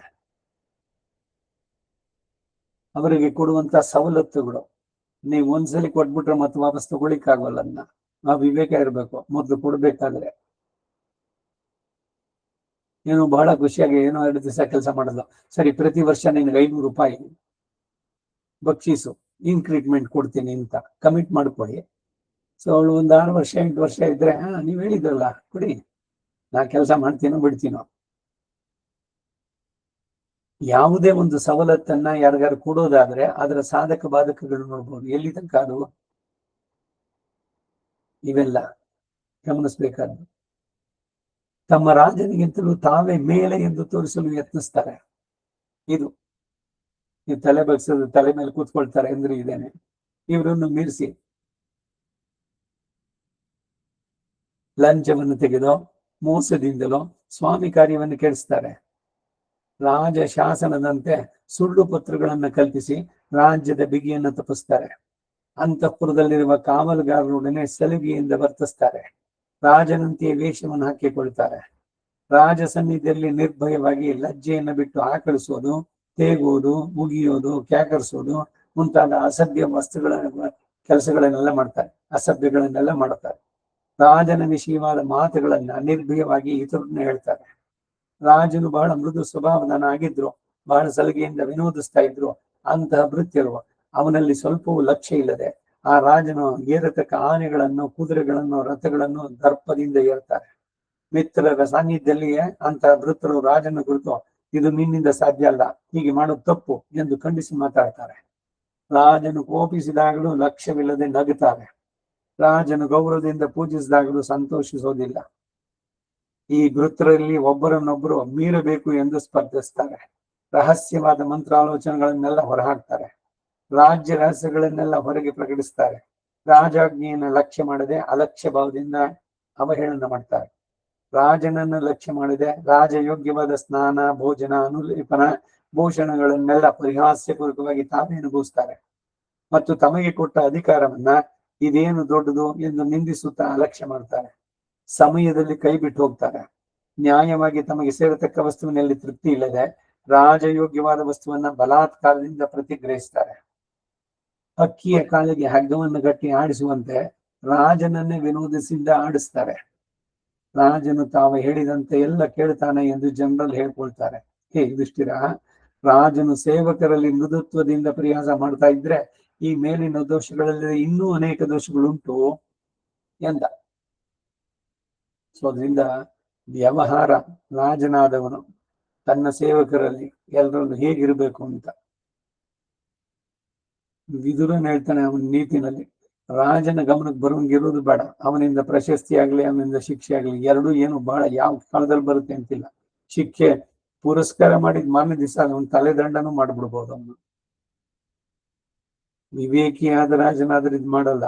ಇನ್ಯಾರೋ ಬರೀ ಎಮೋಷನಲ್ಸ್ ಇದಕ್ಕೆ ಅಥವಾ ಯಾರೋ ಹೇಳಿದ ಮಾತನ್ನು ಕೇಳ್ಕೊಂಡು ಮಾಡ್ತಾನೆ ಅಂತಂದಾದ್ರೆ, ಈಗ ಯಾರಿಗೋ ಒಬ್ಬನಿಗೆ ಏನೋ ಒಂದು ಸನ್ಮಾನ ಮಾಡಿದ್ದಾನೆ, ಅವನ ಬಗ್ಗೆ ಇನ್ನೆಲ್ಲ ಏನೋ ಒಂದಷ್ಟು ಯಾಕೆ ಆ ಮಾತು ಸರಿ ಅವನು ಸಿಕ್ಬಿಡ್ದಲ್ಲ ಅಂತ ಅದಕ್ಕಾಗಿ ಅವನ ಮೇಲೆ ಏನೇನೋ ದೋಷ ಆರೋಪಣೆಗಳನ್ನು ಮಾಡಿ ಅವನಿಗೇನೋ ಅವನು ಸ್ತ್ರೀಲೋಲುಪ, ಅವನ ಹೆಣ್ಣಿನ ಸಂಬಂಧ ಬೇರೆ ವಿವಾಹೇತರ ಸಂಬಂಧ ಇಟ್ಕೊಂಡಿದ್ದಾನೆ, ಅದು ಇದು ಅಂತೆಲ್ಲ ಅವನಿಗೆ ಹೇಳಿ ರಾಜನಿಗೆ ಏನೋ ಒಂದು ನಂಬಿಸಂಗ ಮಾಡಿ ಅವನಿಗೆ ಮತ್ತೆ ಶಿಕ್ಷೆಯನ್ನು ಕೊಡೋನ್ಗೆ. ಸೊ ಇವನು ಸನ್ಮಾನನೂ ಸರಿ, ಇವನು ಶಿಕ್ಷೆನೂ ಸರಿ. ಇದು ಹೇಳೋದು ರಾಜನಿಂದ ಇದಾಗುವಂತಹದ್ದು ಅಂತ. ಇವೆಲ್ಲ ಅನರ್ಥಗಳಾಗೋದು ಯಾವಾಗ ರಾಜ ಸರಿಯಾಗಿ ವಿವೇಕಶಾಲಿಯಾಗಿ ವರ್ತಿಸದೇ ಇದ್ರೆ. ಸೊ ಇಲ್ಲಿ ರಾಜಧರ್ಮ ಹೇಳಿದ್ದು ನಾವುಗಳು ಇದ್ ಮಾಡೋದು ಅಷ್ಟೇ. ಕೆಲಸದವರು ಅವರನ್ನು ಹೇಗೆ ಟ್ರೀಟ್ ಮಾಡ್ಬೇಕು, ಇವೆಲ್ಲ ಹೇಗೆ ಅನ್ವಯ ನೋಡ್ಕೊಳ್ಳಿ. ಈಗ ವಾಷಿಂಗ್ ಮಿಷಿನ್ ಇದೆ, ಡಿಶ್ ವಾಷರ್ ಇದೆ, ಆಮೇಲೆ ನೆಲ ಗುಡಿಸೋದಕ್ಕೂ ರೋಬೋಟ್ ಇದ್ರದ್ದು ಬಂದಿದೆ. ಮತ್ತೆ ಬೇಕಾ ಅವು ಬಂದು ಅವ್ರು ಆನ್ ಮಾಡೋದು. ಪಾತ್ರೆ ಎಲ್ಲ ಡಿಶ್ ವಾಷರ್ ನಲ್ಲಿ ಕ್ಲೀನ್ ಆಗಿದೆ, ಅವ್ರು ಬಂದದ್ನೆಲ್ಲ ಒರೆಸ್ಬಿಟ್ಟು ಅಡುಗೆ ಮನೆಯಲ್ಲಿ ಜೋಡಿಸಿಬೇಕು, ನೋಡಕ್ ಕ್ಲೀನ್ ಆಗಿರ್ಬೇಕು ಅಂತ. ಅವಳು ಶೂದ್ರೆ ಇವಳು ಮುಟ್ಟಿದ್ರೆ ಅದು ಇದಾಗುತ್ತೆ. ಅಡುಗೆ ಮನೆಗೆ ಅವ್ರನ್ನ ಸೇರ್ಸಿದ್ರೆ ಶುದ್ಧಿನೋ ಇದು? ಏನ್ ಕೆಲಸ ಮಾಡಿಸ್ಕೋಬೇಕು ಅದಕ್ಕೆ ಅವ್ರ ಹತ್ರ ಎಷ್ಟು, ಅದ್ರ ಮೇಲೆ ಒಂದು ನಿಮಗೆ ಸೂಪರ್ವೈಸನ್ ಇರ್ಬೇಕು, ಮಾಡಿದ್ರ ಸರಿಯಾಗಿ ಏನು ಅಂತ. ಎಷ್ಟೋ ವರ್ಷಗಳಿಂದ ಜೊತೆನಲ್ಲಿದ್ರು ಕೂಡ ನೀವು ನೋಡ್ತಾ ಇದ್ರಿ, ಸುಮ್ಮನೆ ನಿಮ್ ಪ್ರೆಸೆನ್ಸ್ ಇದ್ರೆ ಸಾಕು. ಕೆಲಸ ಮಾಡೋ ರೀತಿನೇ ಬೇರೆ. ನೀವೆಲ್ಲ ಅವ್ರಿಗೆ ಬಿಟ್ಬಿಟ್ಟು ಸುಮ್ಮನೆ ಇದ್ದು ಬಿಡಿ, ಎಲ್ಲ ಅವ್ರು ಮಾಡ್ತಾರೆ ಅಂತ ಕಡೆಗೆ ಅನರ್ಥವೇ ಆಗೋದು. ಸೊ ಇದೆಲ್ಲ ದೈನಂದಿನ ವ್ಯವಹಾರದಲ್ಲೂ ಕೂಡ ಹೇಗಿರ್ಬೇಕು ಅನ್ನೋ ವಿಚಾರಗಳು ಕೂಡ ಎಲ್ಲ ಬರುತ್ತೆ. ಇಲ್ಲಿಗೆ 55ನೇ ಅಧ್ಯಾಯ. ಅಷ್ಟಮೈಷಿ ಸಮೇತ ಶ್ರೀಕೃಷ್ಣಾಯ ಪರಬ್ರಹ್ಮಣೇ ನಮಃ ಮುಂದುವರೆದಿದೆ ರಾಜಧರ್ಮಗಳು. 56ನೇ ಅಧ್ಯಾಯ. ಅಷ್ಟಮೈಷಿ ಸಮೇತ ಶ್ರೀಕೃಷ್ಣಾಯ ಪರಬ್ರಹ್ಮಣೇ ನಮಃ. ಹೇ ಯುಧಿಷ್ಠಿರ, ರಾಜನು ಯಾವಾಗಲೂ ಉತ್ಸಾಹದಿಂದ ಪ್ರಯತ್ನ ಪರನಾಗಿರ್ಬೇಕು. ಹೆಂಗಸಿನಂತೆ ಪ್ರಯತ್ನ ರಹಿತನಾದ ರಾಜನನ್ನ ಪ್ರಜೆಗಳು ಆಧರಿಸಲಾರರು. ಇದೇ ವಿಷಯವಾಗಿ ಮಹಾತ್ಮನಾದ ಶುಕ್ರನು ಹೇಳಿದ ಶ್ಲೋಕ ಬಂದುಂಟು. ಅದರ ಅರ್ಥವನ್ನು ಹೇಳ್ತೇನೆ ಕೇಳು. ಶಾಂತಿ ಪರ್ವದ ಮೂಲ ಶ್ಲೋಕ ಇದುಗಳನ್ನು ತಗೊಂಡ್ರೆ ಇದರ ಅರ್ಥ ಮಾತ್ರ ಇಲ್ಲಿ ಸಿಗುತ್ತೆ. ನಿಮ್ ಶ್ಲೋಕ ಅದರಲ್ಲಿದೆ, ಸಂಸ್ಕೃತದ ಇದನ್ನು ನೋಡಿದ್ರೆ. ಯುದ್ಧಕ್ಕೆ ಹಿಂಜರಿಯುವ ರಾಜನನ್ನ, ಮನೆಯನ್ನು ಬಿಟ್ಟು ಅಧ್ಯಯನಕ್ಕಾಗಿ ಹೋಗದಂತ ಬ್ರಾಹ್ಮಣನನ್ನ ಸರ್ಪವು ಇಲಿಯನ್ನು ಹೇಗೋ ಹಾಗೆ ಭೂಮಿ ನುಂಗಿ ಬಿಡುತ್ತೆ ಅಂತ. ಬ್ರಾಹ್ಮಣನು ಅಧ್ಯಯನಶೀಲನಾಗಿರ್ಬೇಕು. ಈ ಅಂಶವನ್ನ ನೀನು ಚೆನ್ನಾಗಿ ಮನಸ್ಸಿನಲ್ಲಿಡು. ಹೇ ರಾಜ, ಸಂಧಿ ಮಾಡಬೇಕಾದವರಲ್ಲಿ ಸಂಧಿಯನ್ನು ನಡೆಸೋ, ವಿರೋಧಿಸಬೇಕಾದವರಲ್ಲಿ ವಿರೋಧವನ್ನೇ ಬೆಳೆಸೋ. ನಿನ್ನ ಸಪ್ತಾಂಗಗಳೆಲ್ಲ ರಾಜ್ಯಕ್ಕೆ ವಿರುದ್ಧವಾಗಿ ಯಾವನು ಕೆಲಸ ಮಾಡ್ತಾನೋ ಅವನು ನಿನಗೆ ಗುರುವಾಗಿರ್ಲಿ ಮಿತ್ರನಾಗಿರ್ಲಿ ಅವನನ್ನೇ ನೀನು ತಪ್ಪದೆ ಕೊಂದೇ ಕೊಲ್ಲಬೇಕು. ಚಾಣಕ್ಯ ನೀತಿ, ಕೌಟಿಲ್ಯ, ಅರ್ಥಶಾಸ್ತ್ರ ಇವೆಲ್ಲ ಬರುತ್ತಲ್ಲ, ಎಲ್ಲದರಲ್ಲೂ ಕೂಡ ಈ ರಾಜಧರ್ಮಗಳ ಬಗ್ಗೆ ಬರುತ್ತೆ. ವಸಿಷ್ಠ ರಾಮಾಯಣ ಅಂತ ಒಂದು ಕೃತಿ ಇದೆ, ರಾಮಾಯಣಗಳು ಅನೇಕ. ಅದರಲ್ಲಿ ವಸಿಷ್ಠ ಮಹರ್ಷಿಗೂ ರಾಮನಿಗೂ ನಡೆದಂತ ಸಂವಾದ, ಅವನು ಕೂಡ ರಾಜಧರ್ಮಗಳನ್ನು ತಿಳಿಸ್ತಾನೆ.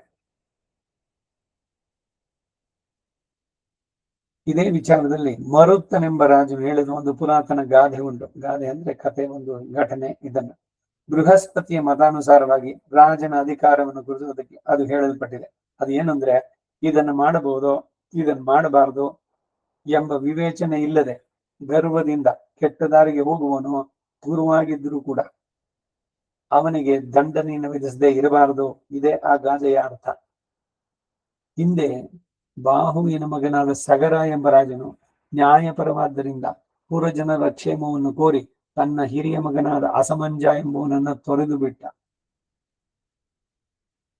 ನೋಡಿ, ಇದು ಇಕ್ಷ್ವಾಕು ವಂಶದಲ್ಲಿ ಬರೋ ಕತೆ. ಅಸಮಂಜ ಅನ್ನುವ ಏನ್ ಮಾಡ್ತಿದ್ದ ಅಂದ್ರೆ, ಹುಟ್ಟದಾಗ್ಲಿಂದಾನು ವಂಶಗಳು ಬರೀ ಗಲಾಟೆನೆ. ಏನೇನು ಚಾಷ್ಟೆ ಅಂದ್ರೆ, ಯಾರ್ದೋ ಮಣ್ಣು ತಗೊಂಡೋಗಿ ಬಾಗಿನಲ್ಲಿ ಹಾಕ್ಬಿಡೋದು, ಆಮೇಲೆ ನಗ್ತಾ ನಿಂತ್ಕೊಳ್ಳೋದು. ಪ್ರಜೆಗಳಿಗೆ ಈ ರೀತಿ ಹಿಂದೆ, ಅಯ್ಯೋ ಅವನು ಬಂದ ಅಂತಂದ್ರೆ ಎಲ್ಲರೂ ಇದ್ ಮಾಡ್ಕೊಳ್ಳೋದು. ಈಗ ಚಿಕ್ಕ ಮಕ್ಕಳಲ್ಲಿ ಒಂದು ತುಂಬಾ ತುಂಡುತನ ಇದೆ, ಹೋಗ್ಬಿಟ್ಟು ಇನ್ನೊಂದು ಮಗು ಇದ್ರೆ ಅದನ್ನ ಕೀಳೋದು, ಅದು ಕಚ್ಚಿಬಿಡೋದು, ಈ ತರದ್ ಏನಾದ್ರು ಮಾಡೋದು. ಅದನ್ನ ನಿಯಂತ್ರಿಸಬಾರ್ದ ತಾಯಿ ಅಥವಾ ತಂದೆ ಇವ್ರುಗಳೆಲ್ಲ. ಅಯ್ಯೋ ಅವನು ಆ ತರ ಮಾಡ್ಬಿಡ್ತಾನೆ ಅಂತ ಇವ್ರು ಸುಮ್ಮನೆ ಅದನ್ನೇ ಒಂದು ಪ್ಲಸ್ ಪಾಯಿಂಟ್ ಅಂತ ಹೇಳ್ತಾ ಹೋದ್ರೆ, ಬೇರೆ ಮತ್ತೆ ಆ ಮಗು ಬಂತು, ಬೇಗ ನಿಮ್ಮ ಮಕ್ಳನ್ನ ಜೋಪಾನ ನೋಡ್ಕೊಳ್ಳಿ ಅಂತ. ಇದು ಏನಿದು? ಇನ್ಯಾರೋ ಹೇಳ್ತಾ ಇದ್ರು, ಹೀಗೆ ನನ್ನ ಮಗ ಏನಾದ್ರು ಡಿಸೈಡ್ ಮಾಡ್ಬಿಡ್ತಾನೆ, ಟ್ಯೂಬ್ಲೈಟ್ ಹೊಡಿತೀನಿ ಅಂತಂದ್ರೆ ಅವ್ನು ಹೊಡೆದೇ ಬಿಡ್ತಾನೆ ಅಂತ. ಅವ್ನು ಕೋಲ್ ತಗೊಂಬಂದು ಟ್ಯೂಬ್ಲೈಟ್ ಹೊಡೆದ, ಕೋಲ್ನಿಲ್ಲ ಅಂದ್ರೆ 4 ಬಿಗಬೇಕು ಅವನಿಗೆ, ಯಾಕೆ ಹೊಡಿದಾನೆ ಏನದ್ನ ಅಂತ. ಅದನ್ನ ಹೇಳ್ಕೊಳ್ಳೋದ ದೊಡ್ಡತನದಲ್ಲಿ. ಮಕ್ಕಳನ್ನ ಪೋಷಿಸ್ಬೇಕಾದ್ರೆ ಏನೋ ಅವ್ರು ಮಾಡಿದ್ದನ್ನ ಅವಗುಣಗಳನ್ನೇ ದೊಡ್ಡದಾಗಿ ಒಂದು ಕ್ವಾಲಿಟಿ ಅಂತ ಹೇಳಕ್ ಹೋದ್ರೆ ಅವ್ರ ಮನಸ್ಸಿಗೆ ಏನ್ ಅನ್ಸುತ್ತೆ, ಓಹೋ ನಾನು ಈ ತರ ಹೊಡೆಯೋದು ಅಮ್ಮನಿಗೆ ತುಂಬಾ ಸಂತೋಷವಾದ ಕೆಲಸ, ಅದಕ್ಕೆ ಇನ್ನೊಂದಷ್ಟು ಮಾಡೋಣ ಅಂತ. ಇಲ್ಲಿ ಭೀಷ್ಮನೇ ಬೇಕಾದಷ್ಟು ಕತೆ ಹೇಳ್ತಾನೆ. ಇನ್ನೊಂದು ಕತೆ ಇಲ್ಲೆಲ್ಲೋ ಇದರಲ್ಲೇ ಬಂದಿದ್ದೇನೆ, ಅದು ತಲೆ ಮೇಲೆ ಮಗು ಭುಜದ ಮೇಲೆ ಕೂರ್ಸ್ಕೊಂಡು ಹೋಗ್ತಾ ಇದ್ವು. ಸಂತೆಗೆ ಹೋಗ್ಬೇಕಾದ್ರೆ ಯಾರೋ ಪಕ್ಕದಲ್ಲಿ ಹಣ್ಣನ್ನು ತಗೊಂಡು ಹೋಗ್ತಾ ಇದ್ದು, ಬಾಳೆಹಣ್ಣು. ಈ ಮಗು ಏನ್ ಮಾಡ್ತು, ಅಲ್ಲಿಂದ ಕೈ ಹಾಕಿ ಮೇಲಿಂದ ಒಂದ್ ಚಿಪ್ ತಗೊಂತ, ಅವ್ನು ಗೊತ್ತಾಗ್ಲೇ ಇಲ್ಲ. ಅವನು ಹೋದ ಮುಂದಕ್ಕೆ. ತಾಯಿಯಾದವಳು ಮಗು ಅದು ಕತ್ಕೊಂಡು ತಗೊಂಡ್ ತಲ್ದ ಹಣ್ಣನ್ನ ನೋಡ್ಬಿಟ್ಟೆ, ಏನ್ ಒಳ್ಳೆ ಕೆಲಸ ಮಾಡಿದ್ಯೋ, ಅವಳಿಗೆ ಗೊತ್ತೇ ಆಗ್ಲಿಲ್ಲ, ತಿಂದ್ಬಿಟ್ಟಿಯಲ್ಲ ಅಂತ. ಕಳ್ಳತನಕ್ಕೆ ಪ್ರೋತ್ಸಾಹ ಕೊಟ್ಟಿದ್ದಕ್ಕೆ ಅವನ ಮುಂದಕ್ಕೆ ದೊಡ್ಡ ಕಳ್ಳನಾದ. ಕಡೆಗೆ ಸಿಗಾಕೊಂಡ, ಅವನ ತಲೆ ತೆಗಿಬೇಕು, ರಾಜನ ಆಜ್ಞೆ ಆಗಿದೆ. ಕಡೆಯಲ್ಲಿ ಅವನು ಕೇಳಿದ್ರೆ, ನನಗೆ ನೀವು ಶಿಕ್ಷೆ ವಿಧಿಸ್ತಿರಲ್ಲ ಈ ಮರಣದಂಡನೆ, ಅದಕ್ಕೆ ಮೊದಲು ನಮ್ಮ ಅಮ್ಮನ ಕರ್ಕೊಂಡ್. ಸರಿ, ಬಂದು ತಾಯಿ. ರಾಜ ಕೇಳ್ದ, ಏನ್ ಹೇಳ್ಬೇಕು ನಿನ್ ತಾಯಿಗೆ ಅಂತ. ನನಗೆ ಈಗ ಶಿಕ್ಷೆ ಕೊಡ್ತಿರಲ್ಲ, ಇದಕ್ ಮೊದಲು ಅವಳಿಗೆ ಒಂದು ಶಿಕ್ಷೆ ಕೊಡಿ. ಯಾಕೆಂದ್ರೆ ನಾನು ಆ ಕುಕ್ಕೆಯಿಂದ ಬುಟ್ಟಿಯಿಂದ ಒಂದು ಹಣ್ಣನ್ನ ತಗೊಂಡಾಗ ನನ್ನ ಮುದ್ದಿಸಿ, ಅಯ್ಯೋ ಎಷ್ಟ್ ಚೆನ್ನಾಗಿ ನೀನ್ ಕದ್ದಿಯೋ ಅಂತ ಅಂದ್ಬಿಟ್ಟು ಸಪೋರ್ಟ್ ಮಾಡ್ದವಳು ಇವಳು. ಸೊ ಕಳ್ಳತನಕ್ಕೆ ಮೊದಲನೇ ಗುರು ಮಾಡಿಕೊಟ್ಟವಳು ಇವಳು, ನನಗೆ ಆಮೇಲೆ ಶಿಕ್ಷೆ ಕೊಡಿ ಅಂತ. ಹೀಗೆ ಅನ್ಯಾಯವನ್ನು, ಅನೀತಿಯನ್ನು, ಅಧರ್ಮವನ್ನು ಯಾವುದನ್ನು ಮಾಡಬಾರ್ದು ಅದನ್ನ ಮಾಡಿದ್ರೆ ಮಕ್ಕಳು ಅದನ್ನು ಪ್ರೋತ್ಸಾಹ ಮಾಡಬಾರ್ದು. ನಿಮ್ಮ ಮಕ್ಕಳು ಇರ್ಬಹುದು ಅವರು.